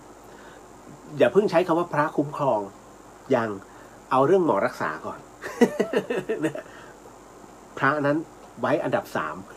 3 นะ1คุณหมอรักษา2คุณพยาบาลเอาใจใส่3พระคุ้มครองทำไมถึงต้องเป็นเช่นนั้นเดี๋ยวหมอน้อยใจโอ้โหกูรักษาแทบตายไม่บอกว่ากูคุ้มครองนะ ต้องพระก่อนนะต้องหมอก่อนนะเอาหมอมาก่อนฮะคือด้วยความที่ใส่ใจของหมอและเจ้าหน้าที่นะครับจนทำให้ศูนย์โควิดของจังหวัดเชียงใหม่ซึ่งเป็นภาคสนามนั้นปิดลงเป็นที่เรียบร้อยส่วนในเรือนจำนะฮะแล้วก็ในส่วนราชทัณฑ์เขาไม่รอรัดนะฮะด้วยภูมิปัญญาของหมอไทยซึ่งหมอปัจจุบันมักจะแอนตี้นะแล้วก็จะใส่ข่าวต่างๆไปว่าไม่ดีเนี่ยเขารักษาด้วยสมุนไพรไทยอัตราหายลดหวบนะฮะแต่คราวนี้ถ้าเป็นการกระเหลิกปุ๊บแจ้งตำรวจจับทำไมอ่ะไม่มีการรับรองวงการแพทย์ผมถึงได้บอกไงว่าเดี๋ยวนะก่อนหมอบัตรเลเข้ามาเนี่ยสมัยรัชกาลที่3เนี่ยเรากินยาอะไรเหรอแค่นั้นเลยฮะถ้าย้อนกลับไปแล้วยังอยู่ในสมัยไหนนี่คือรัชกาลที่10ราชวงศ์จักรีราชวงศ์เดียวกันแต่บังเอิญไม่ยอมรับนะฮะเข้าใจฮะว่าท้ายที่สุดแล้วก็ต้องรักษาด้วยแพทย์แผนปัจจุบันมันควรจะควบคู่กันไหมผมถามว่ายา1 เม็ดเนี่ยไอยาเม็ดเนี่ยอ่ะโชว์เลยนี่ฮะนะครับสมมุตินะยา1 เม็ดเนี่ยฮะที่อยู่ในมือผมนิ้วผมเนี่ยนะฮะผมถามว่ามันเป็นพลาสติกหรือว่าเป็นพืชหรือว่าเป็นสัตว์สังเคราะห์มันคือพืชนะฮะที่เอามาผสมกันเพราะฉะนั้นเนี่ยปฏิเสธไม่ได้นะฮะอันนี้เลยต้องบอกไว้ก่อนควรจะนิดนึงนะครับเพราะฉะนั้นเนี่ยถึงได้บอกว่าเนี่ยฮะเชียงใหม่จึงรักษาสารภาพนะตอนนี้ติดโควิดไหม ก็มีไปกรุงเทพแล้วกลับมาเขาก็เข้าสเตทถูกไหมนะฮะถือว่าเป็นการควบคุมที่ดีเยี่ยมนะฮะมันก็มีหลุดรอดมากแหละนะครับ แต่คราวนี้เป็นห่วงที่กรุงเทพมากๆมันมีข้อสังเกตอย่างหนึ่งว่าฉีดวัคซีนแล้วอัตราไม่ลดเลยอินเดียยังลดนะฮะอเมริกันนี่ลดเลยให้เห็นเลยฮะอัตราลดลงนะครับมันเป็นข้อคิดว่าให้เราคิดกัน คิดอะไรดีอ่ะพี่แล้วแต่ ไหนๆก็ไหนๆก่อนที่ไปตอบคำถามเรื่องอื่นหลายท่านก็อยากจะรับรู้เรื่องราวของวันนี้เมื่อ3 ปีที่แล้วถูกไหมฮะนะครับมันเป็นเรื่องราวที่เกิดขึ้นจริงซึ่งผมมาอยู่ในเหตุการณ์จริงกับเรื่องราวของ13หมูป่านะอะคาเดมี่นะหมูป่าอะคาเดมี่ตอนนี้เป็นหนุ่มเป็นแน่นกันหมดแล้วนะฮะแล้วก็ถูกปิดข่าวไม่ให้ข่าวสื่อมวลชนนะฮะก็กลัวนี่นู่นนั่นพอปิดข่าวสื่อมวลชนเขียนข่าวไม่ตรงกันสักสำนักถ้าตรงกันก็ตรงกันทุกสำนัก เอาพี่ไม่ดีเหรอทุกสำนักคืออย่างนี้การทำข่าวนะฮะมันมี1หาข่าวไม่ทันนะฮะหาข่าวไม่ทันหมายถึงว่าสมมุตินะผมเป็นช่องกอไก่นะฮะแล้วเฝ้าเกาะติดตลอดเลยอีขอไข่ยันฮอนกฮูกนะก็อยู่เหมือนกันแต่ผมได้ข่าวก่อนพอได้ข่าวก่อนเสร็จปุ๊บไอแหล่งข่าวไปแล้วกลับไปแล้วอีขอไข่กับฮอนกฮูกไม่ทันได้ข่าวปุ๊บมันก็จะมาปุ่มมาหาผมกอไก่พี่ขอหน่อยข่าวคือสัมพันธภาพนักข่าวภาคสนามเนี่ยมันมีซึ่งกันและกันดังนั้นได้แต่ขอฉันรายงานก่อนแล้วแกไปลอกคืออย่างนี้บางอันเขาคนไหนที่ได้ข่าวเนี่ยเป็นคนที่ได้ข่าวครั้งแรกเขาจะเก็บข้อมูลสำคัญเอาไว้รายงานเองส่วนที่เหลือมึงลอกแค่นี้ไป ทุกคนก็จะได้อันนั้นไปเหมือนกันหมดเพราะฉะนั้นถ้าถ้าพี่กอไก่เขียนข่าวแบบเก้กังนะฮะเก้กังไก่กาแล้วส่งให้มันรายงานกันไปนะขณะนี้หมูป่ากำลังปิ้งหมูอยู่เนี่ยมันก็ต้องรายงานแบบนั้น เข้าใจใช่ไหมฮะเพราะฉะนั้นข่าวมันจะผิดเบือนคือไอ้คนแรกที่ได้ข่าวนะฮะยิ่งถ้าไม่ให้ข่าวเรียบร้อยเลยเพ้อฝันกันเองเพราะฉะนั้นในเรื่องของการรายงานข่าวนะตอนนั้นผมถึงมึงรายงานข่าวกันทุเรศมากนะครับ เพราะฉะนั้นจริงคือเราอยู่ในพื้นที่เราจะรู้เลยว่าโอ้ตายแล้วแข่งกันใหญ่นะฮะคือเขาไม่ให้นักข่าวเข้าไปข้างในแต่แม่งรู้หมดเลยแม้กระทั่งผมจะอยู่หลังถ้ำ คือมันจะมีหน้าถ้ำกับหลังถ้ำมีหน้าที่คือ อันที่1ขนเจ้าหน้าที่นะครับรวมถึงกองกำลังนาวิกโยธินสหรัฐนะฮะเป็นกำลังผสมนะครับและก็ทหารไทยแล้วก็ของชลประทาน กรมบาดาล เข้าไปด้านหลังถ้ำเขาเรียกป่าข้าวโพดเพื่อเข้าไปเนี่ยสำหรับสำรวจโพรงนะฮะโพรงที่มันสามารถทะลุเข้าไปถึงถ้ำในขุนน้ำนางนอนได้เพื่อต้องหาทำไมถึงต้องทำการสำรวจเพราะว่าคนที่เข้าไปและทำแผนที่นั้นน่ะนะฮะคุณเชื่อไหมหน่วยผมเนี่ย นักภูมิศาสตร์ทั้งนั้นเลยเขาไปค้นภาพวาดของเป็นโครงสร้างของขุนน้ำนางนอนเนี่ยของฝรั่งเศสสมัยฝรั่งเศสเข้ามาฮะแล้วทำเอาไว้เลยนะเป็นของโบราณมากถึงขนาดนั้นผมเฮ้ยโหนี่มันเอามาได้ขนาดนี้เลยเหรอนะ แล้วเอามาเทียบกับปัจจุบันแล้วเป็นปัจจุบันที่จำได้ไหมมาตินคนที่ชื่อนายมาตินเนี่ย ชาวอังกฤษที่เข้ามาสำรวจแล้วทำเป็นทำแผนที่ไว้แล้วมาตินบอกอ๋อเคยเข้ามาแล้วเคยเห็นแสงสว่างมองเข้าไปจากเขาเรียกหาดพัทยาที่อยู่ในถ้ำฮะเดี๋ยวนะการเล่าครั้งนี้ผมขออนุญาตไม่พูดถึงจ่าแซมนะครับนะฮะขออนุญาตณตรงนั้น เพราะว่าเราถือว่าเป็นวีรบุรุษของถ้ำหลวงยกไว้นะฮะพ อถึงนะตรงนั้นเสร็จปุ๊บในส่วนของหาดพัทยาอีมาตินเนี่ยบอกว่าอ๋อผมมองไปเนี่ยไอ้มองไปเห็นมันมีรูตรงรูนั้นน่ะมีต้นไม้อยู่2 ต้น มาตินให้ข้อมูลแค่นี้มาตินจำได้แค่นั้นฮะมีต้นไม้2 ต้นคือมึงมองจากในถ้ำเนี่ยเห็นต้นไม้2 ต้นแต่พอออกมานอกขุนน้ำนางนอนเพื่อจะมามองหาต้นไม้2 ต้นกับรูนั้นเนี่ยต้นไม้มีเป็นล้าน มาตินไอ้งง ไอ้งง เพราะว่าภูมิประเทศในถ้ำกับนอกถ้ำไม่เหมือนกันฮะดังนั้นมันจึงต้องหาพิกัดเขาเลยต้องพิกัดจากดาวเทียมส่องมายิงลงมาโดยน้องกืออนุกูลสอนเอกเป็นคนนำเป็นคนไทยคนเดียวที่เข้าไปช่วยคนที่ชิลีเหมืองที่ชิลีถล่มแล้วก็ที่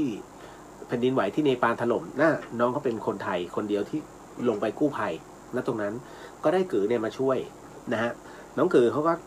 เป็นเขาเรียกบัญชาการตรงนั้นเลยนะฮะผมก็ดูวิธีการเพราะเฮ้ยเก่งมากน้องคนนี้เก่งมากครับถือว่าสุดยอดในเรื่องของการวางแผนเลยผมว่ามือ 1ของประเทศไทยเลยนะฮะน้องกือเขาก็บอกเลยว่าตรงนี้เป็นอย่างนี้เดี๋ยวกลุ่มนี้ไปตรงนี้นะตรงนี้สำรวจตรงนี้นะเดี๋ยวโดรนเราบินขึ้นตรงนี้เราทำการสำรวจกันทั้งวันทั้งคืนนะใช้คำว่าจะสิ้นสุดการสำรวจก็คือตอน2 ทุ่มของทุกวันแล้วในป่า5 โมงเย็นมันมืดแล้วไงนะครับเพราะฉะนั้นเนี่ยเราก็รับรู้หลายๆเรื่องถ้ำขุนน้ำนางนอน เอาจริงนะที่บอก3 ถ้ำไม่ใช่พอสำรวจจริงๆเนี่ย30 กว่าถ้ำเทือกเขาขุนน้ำนางนอนมีทั้งหมดด้วยกัน30 กว่าถ้ำแต่ถ้ำนั้นที่เป็นถ้ำหลักๆจริงๆเนี่ยที่เรารู้ๆกันนะฮะมันจะมีอยู่3 ถ้ำก็คือถ้ำหลวงคือถ้ำใหญ่เลยนะฮะ2คือถ้ำนางนอนนั่นนะฮะ3คือถ้ำทรายทองนั่นนะครับ3 ถ้ำนี้ทำไมผมถึงรู้เพราะผมไปหมดแล้ว นะคือเราไม่ได้เข้าไปข้างในหรอกเพราะว่าเขาปิดให้พวกซิลเข้าไปนะครับ ก็เลยเราเห็นแล้วแหละนะฮะวิธีการแต่คราวนี้หลายๆท่านก็ถามมาว่าคราวนี้แล้วครูบาเจ้าบุญชุ่มนะครับ ท่านไปถึงตรงนั้นน่ะท่านมีความข้องเกี่ยวอะไรแบบไหนต้องบอกว่าเป็นความเมตตาของครูบาบุญชุ่มครูบาบุญชุ่มเนี่ยเราถือว่าเป็นต้นบุญนะคำว่าตนบุญนั้นหมายถึงว่าเป็นผู้ที่บำเพ็ญนะฮะและสะสมบารมีนะฮะเรียกว่าจะว่าเป็นพระปัจเจกกับพุทธเจ้าก็ไม่ได้ต้องเรียกว่าเป็นพระโพธิสัตว์เพราะว่าเหมือนกับรอนะรอเพื่อจะมาเกิดเป็นพุทธเจ้านะฮะในคราวต่อไปไม่ใช่ต่อไปนะหมายถึงต่อไปนะฮะดังนั้นเนี่ยครูบาบุญชุ่มนั้นจึงเป็นที่เคารพนะฮะไม่ว่าจะเป็นทั้งฝั่งจีนลาวพม่าบางส่วนนะฮะไทยใหญ่นะครับรวมถึงไทยมีความนับถือโดยเฉพาะไทยล้านนานะครับภาคเหนือเนี่ยจะนับถือครูบาบุญชุ่มมากอันนี้ผมเลยต้องบอกก่อนนะฮะหลายๆท่านถามว่าในเรื่องของความเกี่ยวเนื่องเกี่ยวข้องของครูบาเจ้าบุญชุ่มนั้นผมก็เลยบอกว่าบังเอิญว่าครูบาท่านนะอยู่ในฝั่งท่าขี้เหล็กนะฮะเป็นแล้วก็ท่านเห็นข่าวนะณตรงนี้ท่านก็เลยข้ามฝั่งมานะฮะพอข้ามฝั่งมาเนี่ยท่านก็เลยมาก่อนล็อตแรกเพื่อที่จะมาดูก่อนว่าประมาณไหนอะไรยังไงแล้วก็ มานั่งสมาธิก่อนท่านสแกนใช้คำว่าสแกนแล้วกันฮะคือผมเนี่ยต้องบอกก่อนว่าไม่ได้ใกล้ชิดท่านแต่พอจะรู้ว่าสิ่งที่ท่านทำนั้นเนี่ยท่านกำลังทำอะไรอยู่นะฮะท่านกำลังสแกนด้วยเพราะว่าท่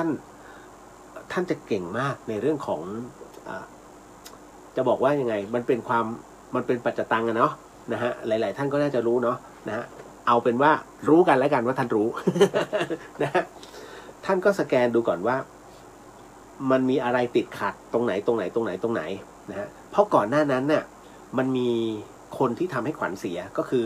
ไอ้ประเภทของปลอมทั้งหลายอ่ะไอ้พวกเข้าจำได้ไหม มันจะมีคนคนหนึ่งที่ไปส่งอ๋อตอนนี้มีเด็กตายแล้ว1 คนโอ้โหทำให้ผู้ปกครองเขาที่อยู่ข้างนอกเนี่ยนะฮะใจไม่ดีเลยนะใครวะลูกกูเปล่าว่าถูกหวยมันถึงจิตตกไงตรงนี้ครูบาท่านเลยต้องมาเองเพราะว่าไปเจอไอ้คนประเภทเนี้ยนะฮะคือคนมันไม่รู้จริงไงแล้วพยายามจะทำให้ตัวเองเด่นขึ้นมาเป็นข่าวมันก็เลยโอ้ข่าวตอนนั้นใส่อย่าเลยโอ้นี่มีเจ้าพอครูบามาท่านมาบอกว่าท่านไม่พูดนะล็อตที่2ท่านมาตอน2 ทุ่มจำได้ไหมที่ฝนตกอ่ะแล้วก็หยุดซึ่งผมรายงานตรงปากถ้ำเนี่ยผมรายงานอยู่หลังถ้ำที่ผมบอกเดี๋ยวไม่ใช่ครูบามาแล้วฝนหยุดมันเป็นจังหวะที่หยุดพอดีเพราะตอนนั้นผมรายงานกลางที่โล่ง พอหยุดไปแล้วครูบามาพอดีไม่ใช่ครูบามาแล้วหยุดนะคือข่าวไงมันแบบเต้าให้ดู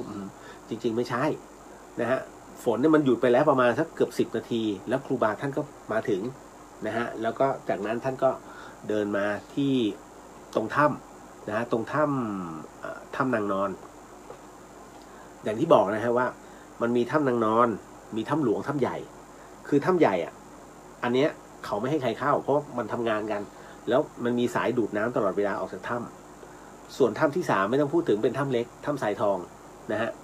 ซึ่งผมอะที่รูปที่ลงไปนั่นคือถ้ำสายทองฮะ ที่ตอนนี้มันกลายเป็นสระมรกตสวย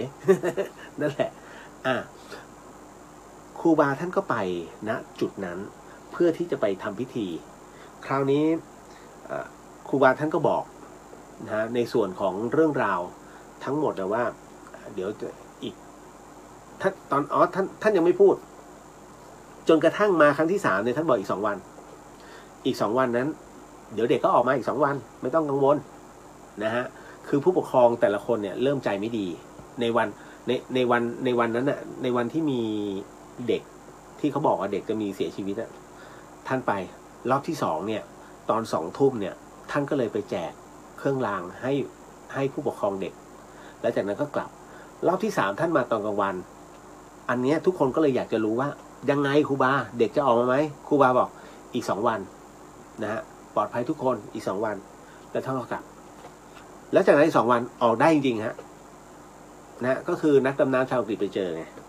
นั่นคือเรื่องราวทั้งหมดแต่คราวนี้พูดถึงก่อนกลับมาพูดถึงในเรื่องราวของขุนน้ำนางนอนนะฮะทำไมอะไรจึงเป็นเช่นนั้นนี่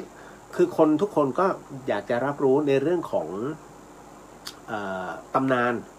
ของขุนน้ำนางนอนว่าประมาณไหนอะไรยังไงคืออย่างนี้ในตำนานนั้นต้องบอกก่อนว่าผมจำได้บ้างไม่ได้บ้างนะฮะ เดี๋ยวหลายๆคนสงสัยพี่เลียวก็เล่ามาสิบอกเฮ้ยบางทีมันจำไม่ได้นะฮะมันเป็นอย่างนี้เรื่องราวของขุนน้ำนางนอนเนี่ยเขาบอกว่ามันเป็นเรื่องของการเล่าขานจากเมืองเชียงรุ้งนะฮะ12 ปันนาเลยว่ามีเจ้าหญิงรูปหนึ่งซึ่งมีพระสิริโฉมงดงามมากนะฮะปรากฏว่าได้แอบรักคล้ายๆกับเรื่องราวของเชียงใหม่นะฮะไปแอบรักกับชายเลี้ยงม้าซึ่งเลี้ยงม้าอยู่ในวังนะหลังจากนั้นก็แอบได้เสียกันพอแอบได้เสียกันคิดว่าโหเฮ้ยอย่างนี้อยู่อย่างเงี้ยตายทั้งคู่แน่ๆก็เลยหนีจึงหนีตามกันมา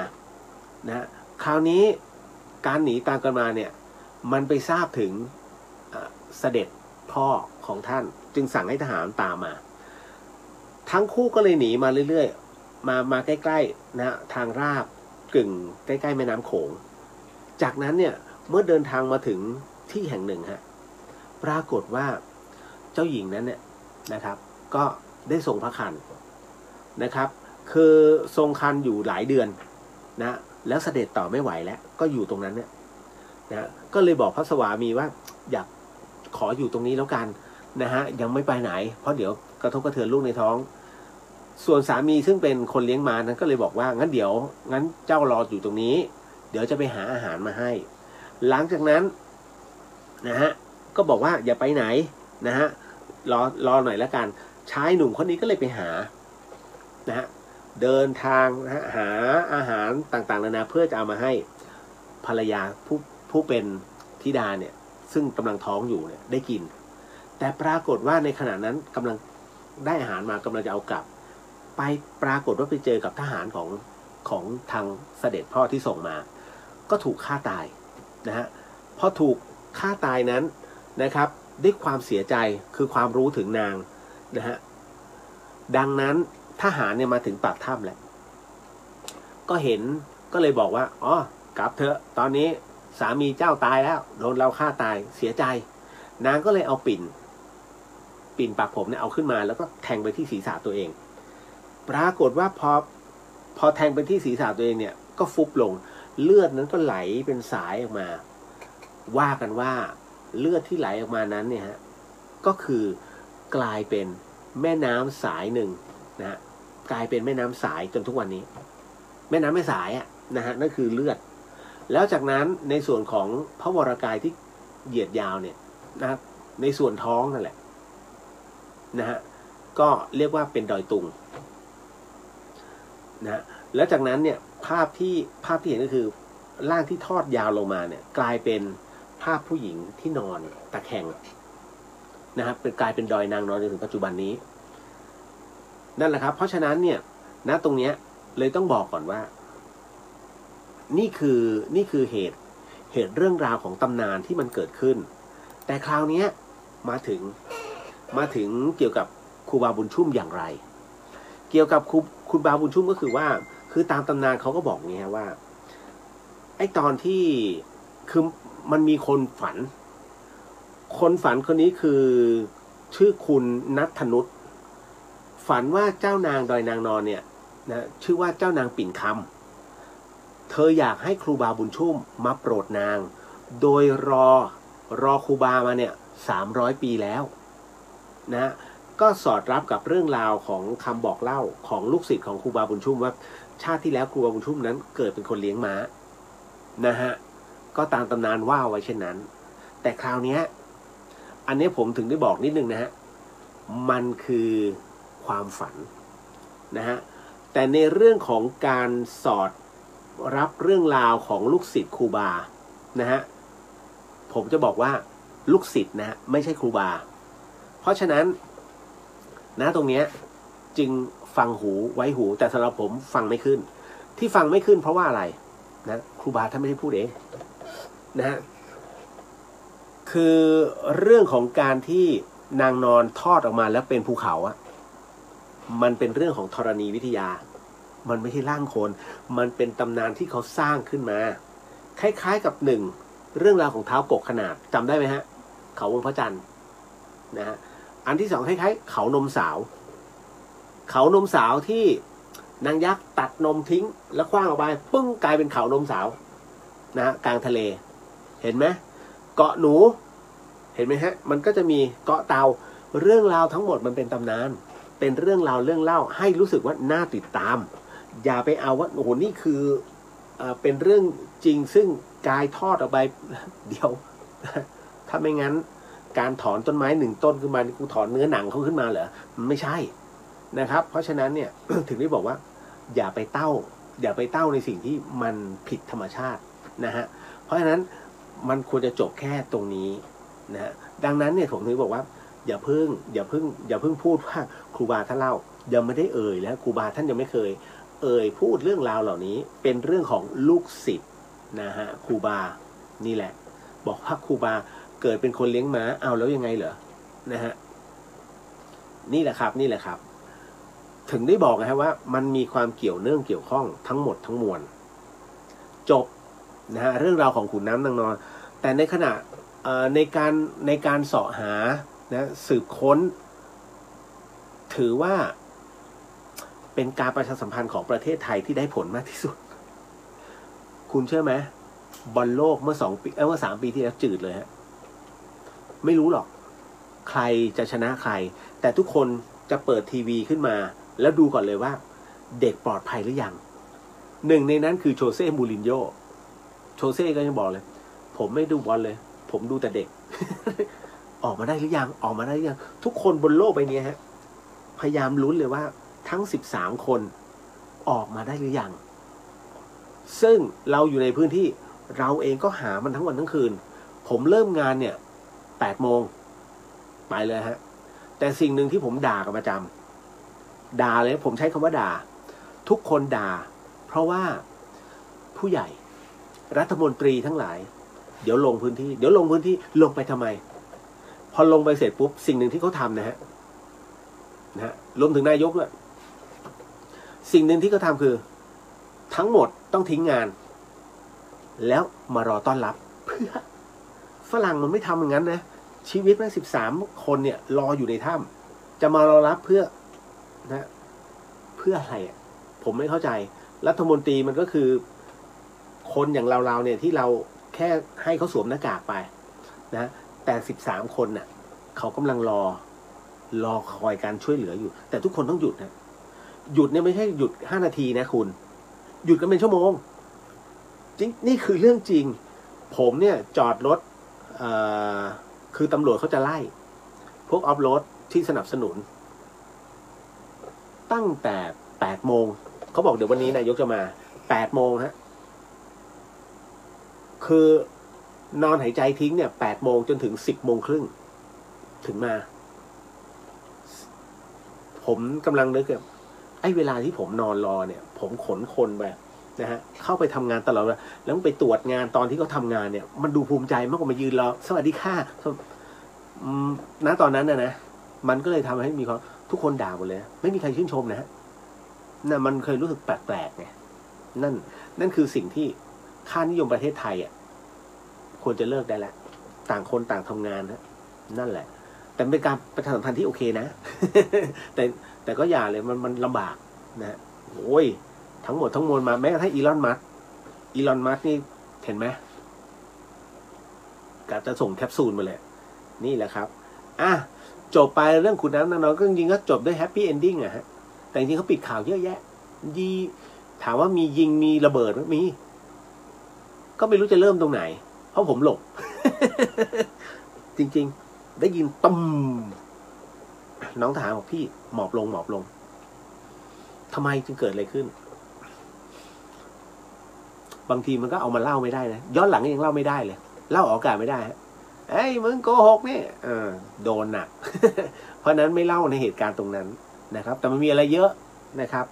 นะฮะแล้วเส้นทางนี้มันเป็นเส้นทางพื้นที่สีแดงนะเขาก็ยังบอกกันเลยนะชาวบ้านยังบอกเลยพี่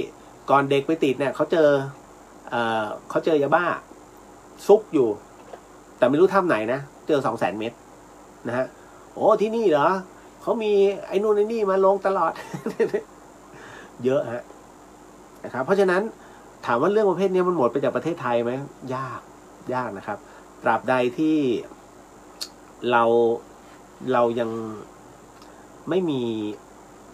มีธรรมประจำใจยากครับจริงๆนะฮะ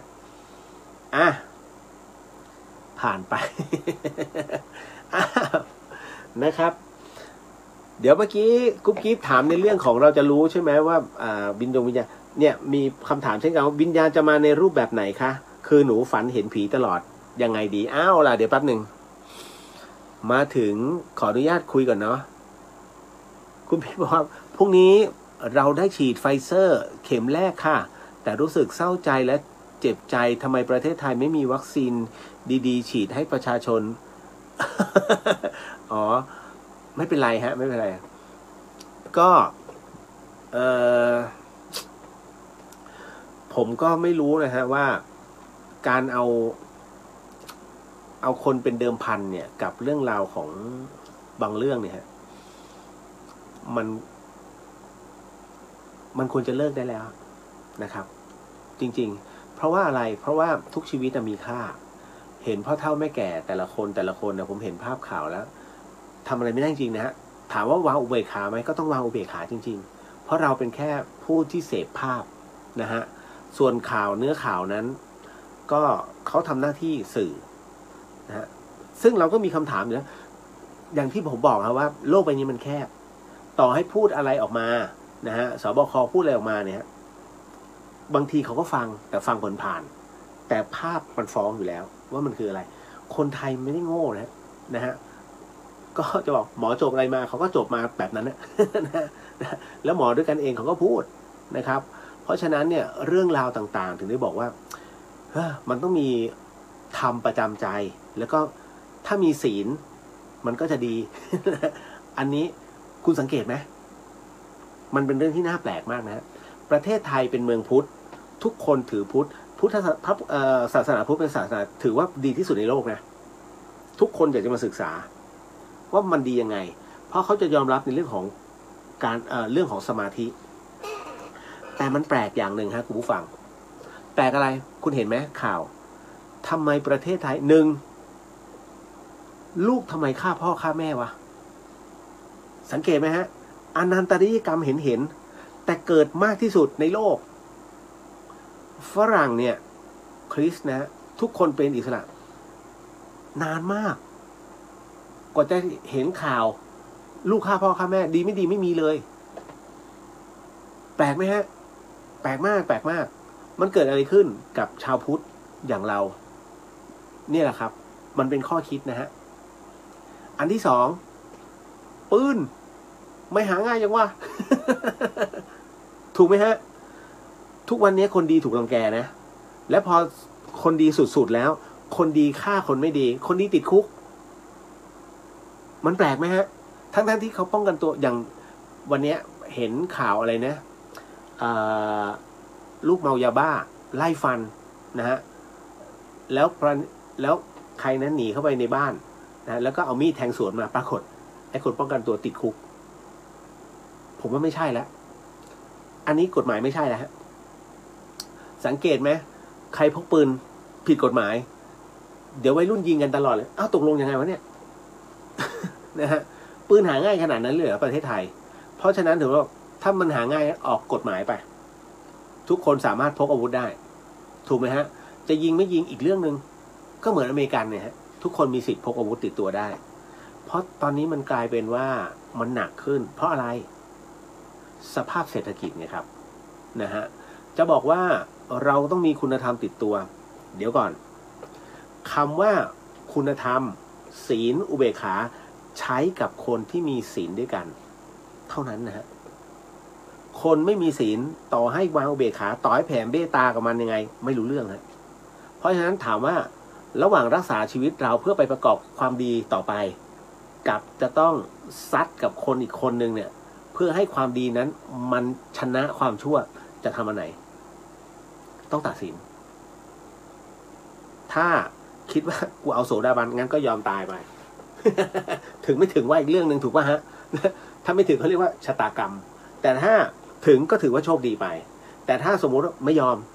ขู่บารมีกูไม่พอเพราะฉะนั้นลุยมึงก่อนแล้วเดี๋ยวไปทำบารมีต่ออันนี้เป็นอีกเรื่องหนึ่งเพราะฉะนั้นถึงได้บอกว่าข้อศีลใช้ได้กับคนที่มีศีลด้วยกันนะฮะใช้กับคนทุศีลและโดยเฉพาะพวกศีลคือไม่มีศีลเลยคือไม่ถืออะไรเลยสักอย่างถือตัวเป็นหลักเนี่ยไม่ได้ครับนะฮะเพราะฉะนั้นพระพุทธศาสนาต้องพิจารณาเอาพระพุทธองค์จึงได้บอกจงพิจารณาตามเหตุปัจจัยนี่แหละฮะเป็นคนดีนะก็ถูกรังแกนะ อันนี้บอกทางอ้อมนะฮะต่อมานะคุณทำดีบอกว่าพูดอีกก็ถูกอีกครับพี่เรื่องยาทายยาเทศ ผลประโยชน์ทั้งนั้น นะฮะพรุ่งนี้ฉีดใบ2ใช่ไหมกุ๊กกิ๊บแนะนำวัดถ้ำตองวัดลำเปิงวัดเมืองนะค่ะสงบดีค่ะปิดหมดฮะกุ๊กกิ๊บวัดแม่นะที่เชียงดาวค่ะปิดหมดจ้ะ นะฮะ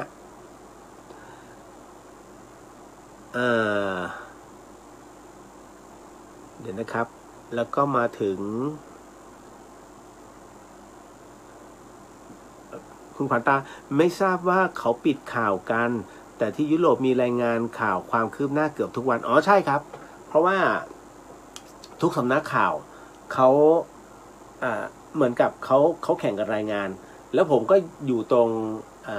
อะไรล่ะตรงศูนย์ข่าวก็เห็นนักข่าวต่างชาติแต่ละสำนักโอ้โหสุดๆเป็นครั้งแรกที่เห็นผู้รายงานผู้สื่อข่าวจากสเปนแล้วก็ น่ารักน่ารัก โอ้สุดยอดนักข่าวภาคสนามเขาคุณมุนาสำนักปฏิบัติธรรมอนันตารามถ้ำบัวเชียงดาวอ๋ออันนั้นถ้าจะไกลไปฮะวัดถ้ำบัวนะฮะหลวงปู่ทีท่านเป็นพระสุปฏิปันโนอายุ100 ปีแล้วค่ะโมทนาสาธุฮะใช่ครับใช่ครับหลวงพี่เคยพูดถึงหลวงปู่องค์นี้ด้วยนะฮะอันนี้คุณขวัญตาใช่ค่ะน่าเสียดายที่ประเทศไทยไม่มีการสอนธรรมะและก็ศีลธรรมที่โรงเรียนนะคะเพราะพุทธศาสนาดีที่สุดในโลกจริงๆค่ะประเทศอื่นเขาจะมีการสอนศาสนาเขาทั้งนั้นแปลกที่เขาบอกยกเลิกการเรียนคอร์สนี้ตอบไม่ถูกจริงนะฮะ คุณเพญจันทร์เราถูกการตลาดปิดหูปิดตาเรื่องอาหารและยาพื้นถิ่นหมดเลยค่ะใช่ ผมก็เห็นด้วยนะฮะ ผมเองก็ยัง50-50ตอนนี้รู้สึกโมเดอร์นารัฐประกาศแล้วว่าองค์อย.ประกาศขายโมเดอร์นาให้กับเอกชนรู้สึกว่าโดสละพันต้นๆใช่ไหมฮะ1,200 1,300เนี่ย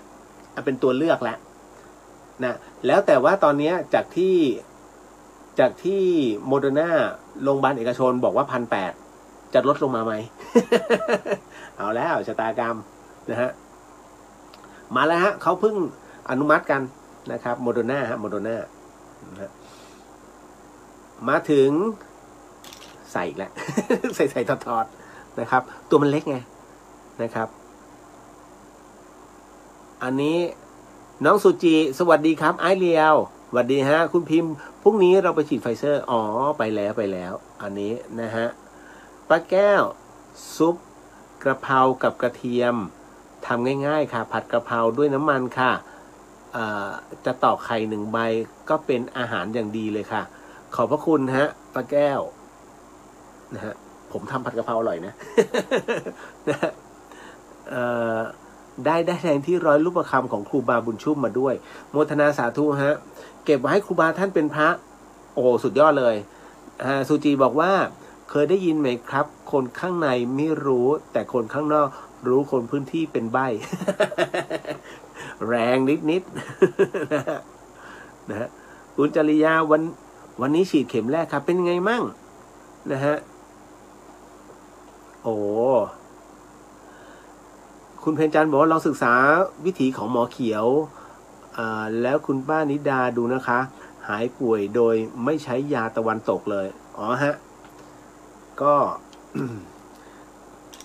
เป็นเรื่องที่ดีคือตอนนี้เอาจริงนะผมสงสารคนที่ไม่มีเตียงแล้วป่วยอยู่ที่บ้านสิ่งหนึ่งที่ตอนนี้มันทำอะไรไม่ได้เพราะว่าเขาไม่สามารถจะออกไปข้างนอกได้แล้วยาพวกนี้สมุนไพรพวกมันอยู่ตลาดใช่ไหมเพราะฉะนั้นกว่าจะซื้อเขามันไปไม่ได้แล้วไงมันหมดแรงนะเพราะฉะนั้นรู้สึกผมไม่มีมันจะมีสมาคมแพทย์แผนไทยให้เบอร์ไว้นะครับแล้วก็โทรไปหาเขาจะส่งยามาให้ที่บ้านนี่แหละแต่ก็สงสารนะกว่าจะรอกว่าจะอะไรไม่น่าเชื่อนะฮะผมเห็นภาพของอินเดียผมเห็นตอนแล้วล่าสุดอินโดใช่ไหมแต่ก่อนนะที่เห็นเนี่ยแล้วหดหูใจมากเรื่องหลุมศพคือบราซิลโอ้โหคุณเอ้ยแบบเฮ้ยขนาดนี้เลยเหรอแล้วมันก็เป็นเช่นนั้นจริงๆไม่อยากให้เกิดขึ้นจริงนะฮะ1 ชีวิตก็มีค่านี้ผมพูดออกไปเลยนะฮะ คือมีศีลพูดความจริงเพราะทุกวันนี้ที่เขาไม่เชื่อเพราะว่าคุณไม่พูดความจริงกันเลยแล้วก็คือคนนึงบอกว่ามีเตียงอีกคนนึงบอกไม่มีเตียงแล้วหมอก็บอกไม่มีเตียงแล้วเห็นไหมพอมันค้างกันเสร็จปุ๊บความน่าเชื่อถือหายไปทันทีฮะเพราะไม่รู้ว่าใครโกหกแต่ที่รู้คือตอนนี้เขาเรียกตนเป็นที่พึ่งแห่งตนถึงได้บอกไงว่าเฮ้ยใช้อะไรเนี่ยมันต้องใช้ด้วยความจริงใจพูดด้วยความเป็นสัตย์จริงนั่นแหละฮะสงสารฮะทุกท่านมาถึงอีก1 คำถามอันนี้น้องพี่เลี้ยวอย่าฉีดวัคซีนเลยนะเป็นห่วง คือคนเรานะถ้าถึงคราวมันก็ต้องไป ไป ผมเคยไปมาแล้วรอบนึงผมรู้ว่าตอนไปอ่ะไม่ทรมานนะฮะแต่ว่าบางทีพูดไม่ออกนะอย่างวันเนี้ยก็ดูข่าวเห็นไหมฮะใครที่รู้สึกว่าฉีดแอสตราใช่ไหมแล้วบอกว่ามือมันไม่เท่ากันนะฮะหมอบอกเอ้ยบ้าแน่ๆเลยนะครับแต่ละคนน่าจะเกิดเป็นโรคประจำตัวล่าสุดนี้ตำรวจแม่ริมฉีดแอสตราไปแล้วก็ เสียชีวิตทั้งที่เขาไม่เป็นอะไรเลยนะฮะหมอบอกน่าจะมีโรคประจำตัวนะคือทุกอย่างหมอไม่ผิดผมบอกว่าหมอไม่ผิดไงแต่ตัววัคซีนเนี่ยเป็นปัญหาหรือเปล่าถ้าเป็นประเทศอื่นป่านนี้เขาสั่งเก็บหมดแล้วประเทศไทยยังเพราะอะไรเสียดายตังค์ที่ซื้อไป อันนี้เข้าใจนะฮะ ขนาดวัคซีนเป็นเจลก็ยังบอกเลยว่าอ๋อมันแค่ถดถอยแล้วเราก็ดึงกลับแล้วมั่นใจเหรอ เอาเฉพาะร้อยกว่าขวดนะเขาเอาทั้งล็อตเลยนะฝรั่งเขาเอาออกทั้งล็อตเลยนะฮะยกไปเลยนะฮะเอาจริงนะถ้าผมเป็นนายกนะสั่งโละเลยยอมเป็นหนี้เพื่อเอาที่ดีที่สุดเข้ามาให้ได้นะฮะจะไปทับเส้นใครช่างมันแต่ประชาชนต้องมาก่อนมันต้องเป็นอย่างนั้นนะฮะเพราะทุกวันถ้ายังไม่หยุดคือถ้าหยุดมันไม่ได้เนี่ยเสียหายหนักนะครับยอมเจ็บครั้งเดียวฮะแต่ต้องให้ปริมาณลดลงให้ได้อย่างเงี้ยเขาเรียกคนแน่นะครับอันนี้เลยต้องบอกก่อนนะฮะเซฟชีวิตคนดีกว่าคนทำอะไรได้เยอะเงินเนี่ยหาเมื่อไหร่ก็ได้จะโกงเมื่อไหร่ก็ได้เรื่องเงินเนี่ยแต่ชีวิตคนเนี่ยพอเขาทำงานเนี่ยทุกอย่างเศรษฐกิจเข้ามาคุณก็ตอบได้อีกโถเอ้ยเอาตรงนี้ก่อนผมพูดเรื่องอะไรผมพูดเรื่องการตลาด นะฮะ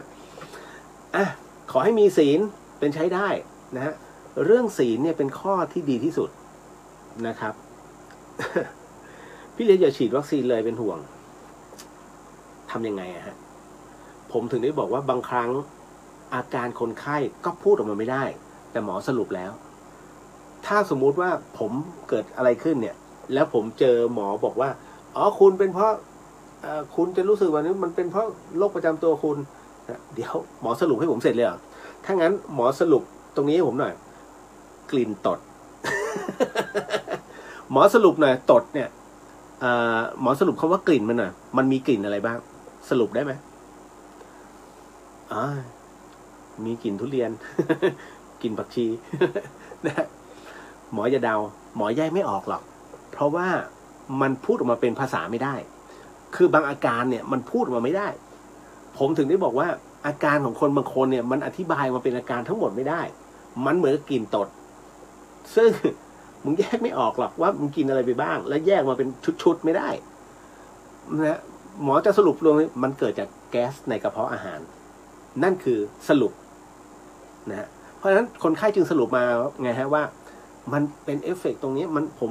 รู้สึกอย่างนี้นั่นคือเขาสรุปมาให้หมอแต่ถ้าบอกว่าแยกหมอแยกก่อนถูกไหมฮะเพราะฉะนั้นเนี่ยผมถึงเปรียบเทียบให้เห็นเลยว่ามันอธิบายออกมาไม่ได้ ขออภัยอวสานเข้ากับมื้อดึกนะฮะ ก็ตามนั้นนะฮะเขาจะฉีดอะไรให้ก็จำเป็นก็ต้องฉีด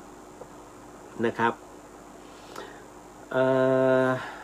คุณเรียวคะในทางโลกคิดว่าตอนนี้จิตใจทุกคนมีความทุกข์อย่างมากถ้าในทางธรรมเนี่ยเราจะวางอุเบกขาถูกต้องใช่ไหมคะผมบอกไปแล้วไงถ้าวางอุเบกขาก็คือคนที่มีทางอ่ะคุณเข้าใจใช่ไหมฮะคนจะวางอุเบกขาได้คือหนึ่งประเภทที่มีกิจการของตัวเองอยู่แล้วสองก็คือเป็นข้าราชการบำนาญอยู่แล้วหรือว่าเป็นผู้ที่มีเงินราชการอยู่แล้วอันนี้วางอุเบกขาได้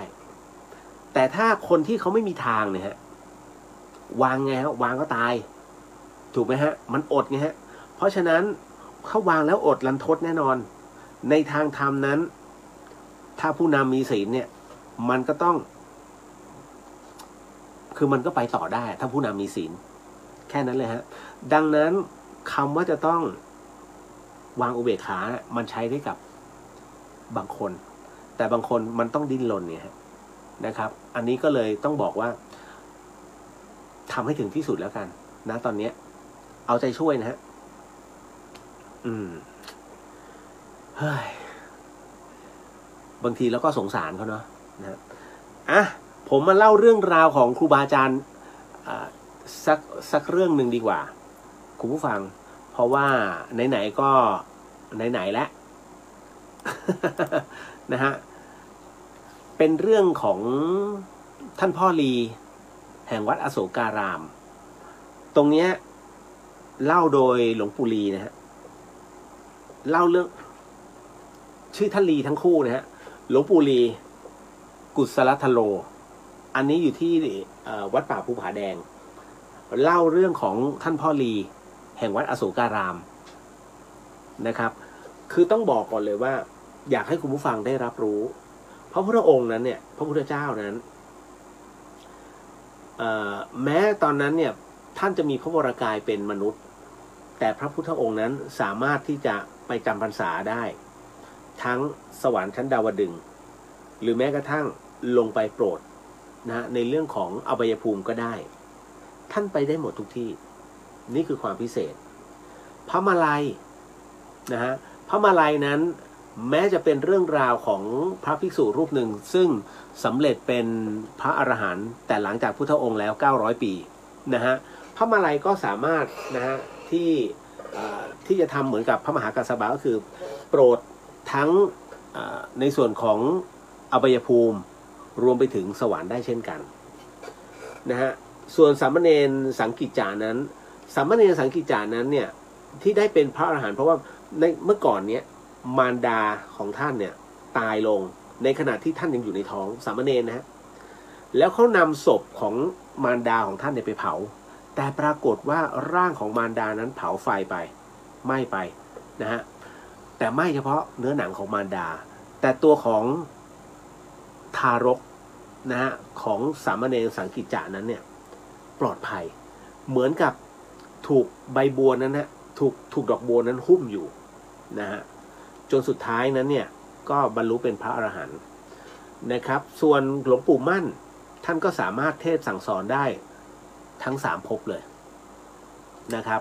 เรื่องราวหลวงปู่มั่นเยอะนะฮะในเรื่องของการแสดงพระธรรมเทศนาแม้กระทั่งพวกผีร้ายก็ต้องมาฟังเทวดาต้องมาโปรดนะก็คือเทวดาเนี่ยลงมาฟังธรรมหลวงปู่มั่นก็มีแม้กระทั่งพวกเปรตพวกอสุรกายเนี่ยผุดจากพื้นดินขึ้นมายังต้องมานั่งนะฮะบางตัวขึ้นมาได้ครึ่งตัวมาพนมมือไงฮะแล้วก็ผุดลงไปก็มีฮะหลวงปู่มั่นนะครับส่วนหลวงตามหาบัวยานสัมปันโนนั้นแน่นอนที่สุดฮะเอาตัวท่านเองเนี่ยนำธรรมะนั้นมาช่วยชาติมากู้ชาติจำได้ไหมฮะพระป่าช่วยชาติเห็นไหมทั้งหมดคือเรื่องราวที่มันเกิดขึ้นบนโลกใบนี้นี่แหละฮะก็เลยขอย้อนกลับไปอีกหนึ่งเรื่องราวแล้วกันของอีกหนึ่งพระสุปฏิปันโนก็คือท่านพ่อลีนะครับเรื่องราวตรงนี้นี่เองฮะคุณผู้ฟังครับ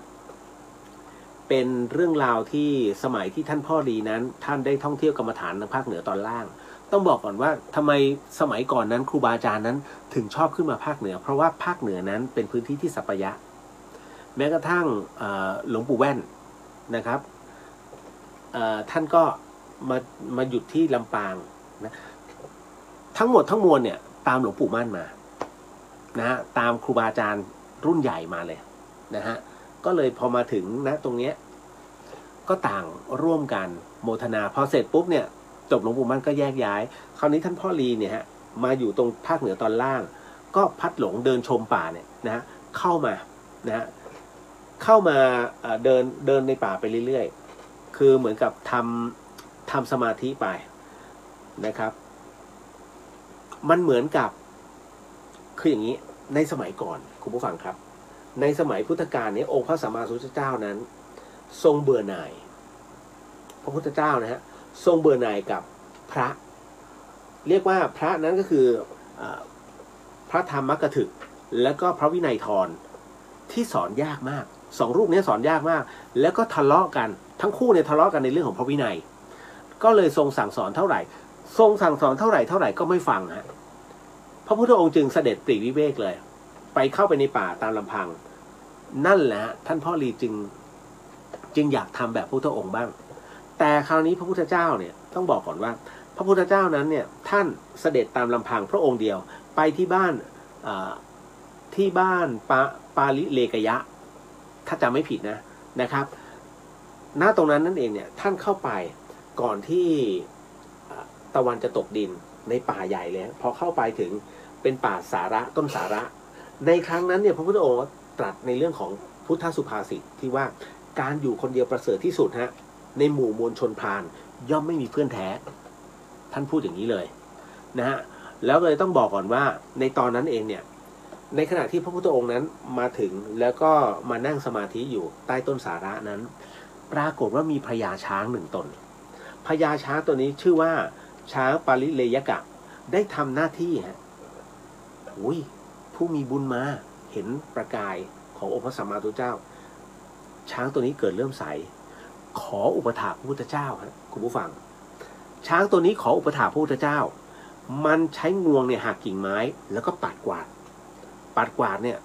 ให้พระพุทธองค์นั้นประทับเสร็จแล้วก็จับหม้อด้วยงวงของมันเนี่ยไปตักน้ำเอามาตั้งไว้ให้พระพุทธองค์นั้นได้ฉันนี่ฮะเอามาตั้งไว้เลย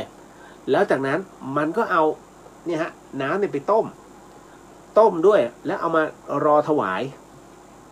ด้วยการเอางวงเนี่ยฮะไปสีไม้แห้งๆให้มันเกิดเป็นไฟขึ้นแล้วจากนั้นเนี่ยพอน้ำร้อนเสร็จก็นิมนต์พระศาสดามาสงฆ์นี่ช้างนะฮะ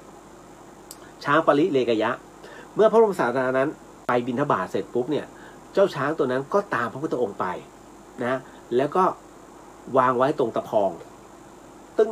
นะฮะก็เดินตามหลังไปพอถึงสุดเขตป่าปุ๊บพระพุทธองค์ก็เลยบอกว่าปาลิเลกยะเธอรออยู่ที่นี่ก่อนจากนั้นพระพุทธองค์นั้นก็เดินเข้าไปในหมู่บ้านเพื่อบิณฑบาตพญาช้างเนี่ยรอจนกว่าพระพุทธเจ้านั้นเสด็จกลับมาแล้วก็รับบาตรนะฮะแล้วก็จากนั้นก็เลยเดินไปพร้อมกับพระพุทธเจ้านะก็คือรับบาตรมาเทิร์นที่เดิมฮะแล้วก็เดินเข้าป่าไปนะฮะเมื่อถวายภัตตาหารแด่พระช้างนะฮะนำประเคนอาหารแด่พระศาสดาก็คือพระพุทธเจ้าเสร็จปุ๊บเนี่ยพญาช้างก็นั่งถวายงานพัดด้วยกิ่งไม้ช้างฮะมันก็นอนแล้วก็ใช้งวงพัดปั๊บด้วยกิ่งไม้ฮะปัดไม่ให้ยุงแล้วก็ไล่มาไต่มาตอมท่านภาพของช้างในการถวายงานก็คือการถวายพัดเนี้ยนะฮะต้องบอกเลยมันอยู่ในสายตานะฮะสายตาของเจ้าลิงตัวหนึ่งแต่ณตรงนั้นก็ยังเป็นการสังเกตการของลิงตัวหนึ่งนะฮะ ในช่วงกลางคืนเจ้าพญาช้างนั้นก็ไปถือท่อนไม้ใหญ่ด้วยงวงฮะแล้วก็เดินรอบๆป่านะในขณะที่องค์พระสัมมาสัมพุทธเจ้านั้นนอนอยู่เพื่อรักษาความปลอดภัยเพราะกลัวว่าจะมีสัตว์ร้ายนั้นมาทำร้ายพระพุทธเจ้าจวบจนกระทั่งรุ่งเช้าวันใหม่ก็เหมือนเดิมฮะถวายน้ำสงฆ์พระพักตร์ทำแบบนี้ทุกวันนะฮะจนกระทั่งลิงตัวหนึ่งมันเห็นศรัทธาเกิดศรัทธาฮะก็เลยกระโดดเจี๊ยกนะฮะไปตามกิ่งไม้เห็นพญาช้างทำแบบนี้ทุกวันศรัทธาพุทธเจ้าลิงตัวนั้นจึงไปหาน้ำผึ้งฮะไปหารวงผึ้งมาโอ้ยได้น้ำผึ้งมาแล้วก็นำไปถวายพุทธเจ้าเมื่อพุทธเจ้ารับแล้วแต่ไม่ทรงเสวยลิงตัวนั้นก็รู้สึกสงสัยทำไมพุทธเจ้าไม่เสวยก็เลยรับเอารวงผึ้งนั้นมาดูเห็นตัวอ่อนติดอยู่มันก็เลยเขี่ยนะเขี่ยถวายนะแล้วเขี่ยถวายใหม่เมื่อพระพุทธเจ้านั้นรับอีกทีหนึ่งก็เลยเสวยมันดีใจมากฮะ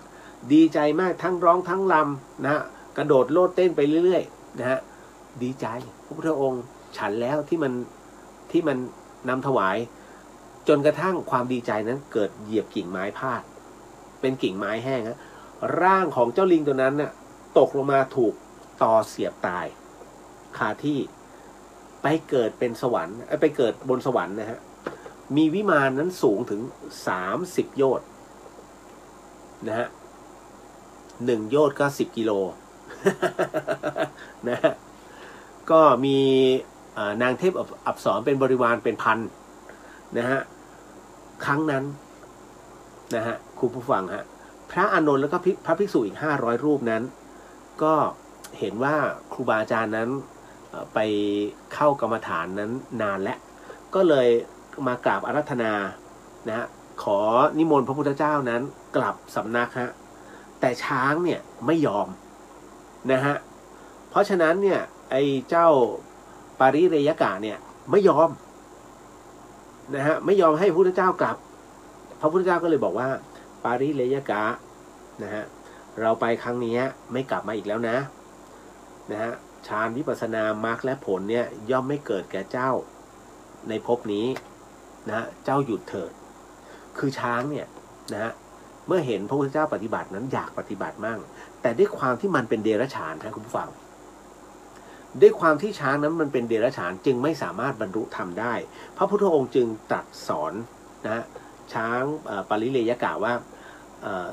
ถึงต่อให้ทัดทานให้พระพุทธองค์อยู่นั้นในเรื่องของฌานวิปัสสนามรรคผลนั้นย่อมไม่เกิดกับเจ้าหรอกนะฮะเพราะนั้นหยุดเถิดนะเมื่อพญาช้างปาริเรยกะนั้นได้ฟังเนี่ยก็เอางวงสอดเข้าปากร้องไห้เหมือนเด็กน้อยฮะคล้ายๆกับเด็กที่ถูกพ่อแม่ทิ้งกลางป่าเป็นพญาช้างนะเป็นเจ้าแห่งช้างทั้งหมดทั้งมวลคือถ้าสั่งโขงปุ๊บเนี่ยโขงต้องหยุดทันทีนี่คือพญาช้างที่มาคุ้มครองพุทธองค์นะมันก็ร่ำไห้จนเรียกว่าน้ำตานั้นเหือดแห้งไปเลยนะฮะเมื่อพระศาสดานั้นนะเสด็จไปนะครับไปกับพร้อมพระสาวกทั้งหมดทั้งมวล500 รูปนั้นรับตาไปเจ้าช้างตัวนี้มันยกขาหน้าขึ้นนะตาชะเง้อมองเท่าไหร่ก็ไม่เห็นเงาของพุทธเจ้าด้วยความที่เสียใจมากหัวใจเนี่ยมันแตกสลายตรอมใจตายตรงนั้นทันทีฮะปรากฏว่าเจ้าช้างตัวนี้นั้นไปเกิดบนสวรรค์ฮะวิมานทองสูง30 โยชน์มีนางเทพอัปสร 1,000 นะอีก 1,000 คนนั้นเป็นบริวารเช่นกันเรื่องราวตรงนี้เป็นเรื่องราวของพระเจ้ากับสัตว์นะฮะที่ฟังดูนั้นมันไม่น่าจะเป็นไปได้แต่มันเป็นไปแล้วนี่คืออำนาจบุญและวันพรุ่งนี้ขออภัยในครั้งต่อไปผมจะมาเล่าต่อในเรื่องของท่านพ่อลี หมดเวลาซะก่อนเอาล่ะ ก็ขออนุญาตเนาะนะฮะการมาโปรดคือการเทศนาใช่ครับนะฮะเคยได้ไปกราบท่านหลวงปู่ลีที่วัดป่าบ้านตาดในงานหลวงตามหาบัวครบ100 วันครับป้าแก้วมุทนาสาธุนะฮะ ครูสุนทรผมเชื่อนะคุณเลียวเพราะสมัยก่อนเนี่ยคือพุทธกาลนั้นไม่มีมือถือไม่มีตึกมีแต่คนมีศีลธรรมนะฮะพอมาถึงตรงนี้นะฮะหมดเวลาก็ขออนุญาตนะฮะโมทนาสาธุสิ่งหนึ่งสิ่งใดที่ผิดพลาดพลั้งไปต้องขอสิกรรมนะที่นี้ไม่ได้ตั้งใจหรือมีเจตนาก็ขอมอบอานิสงส์ผลบุญในค่ำคืนนี้ให้กับคุณผู้ฟังที่ฟัง FM 104.50 เมกะเฮิรตซ์ทั้งจังหวัดเชียงใหม่แล้วก็จังหวัดใกล้เคียงรวมถึงคุณผู้ฟังที่ฟังในช่อง YouTube แล้วก็ในช่องของ Facebook ของวัดฝ่ายหินก็ขอให้ได้รับอานิสงส์ในผลบุญในค่ำคืนนี้ด้วยเช่นกันพร้อมทั้งขออนุญาตนะฮะขอนำบุญกุศลครั้งนี้เนี่ยให้กับผู้ฟังที่ฟังในช่อง YouTube ขออภัยในช่อง Facebook ของพุทธิสิทธิ์รัตนสมบูรณ์แล้วก็ในช่องของเรียวเดอะเฮียนแล้วก็ขอมอบอานิสงส์ผลบุญกำลังบุญในค่ำคืนนี้ส่งสมาชิกแพนด้าที่อยู่ในห้อง ICU ก็ขอให้ได้รับอานิสงส์ในค่ำคืนนี้ให้มีกำลังใจแล้วก็ให้หายวันหายคืนยิ่งขึ้นไปฮะสาธุสาธุสาธุสำหรับค่ำคืนนี้ต้องขออนุญาตฟันฝ่านะในสิ่งดีๆนะตรงนี้ฮะแล้วก็ขออนุญาตไปเตรียมกำลังใจเพื่อวันศุกร์จะได้วัคซีนเข็มแรก นะมีอะไรก็เจอกันในครั้งต่อไปเดี๋ยวผมจะส่งข่าวอะไรกันนะสาธุสาธุสาธุอย่าลืมนะฮะท่านใดที่มีเจ้าผู้พวงส่งมา อายว่ะ สาธุครับบ๊ายบายไปแล้วนะครับ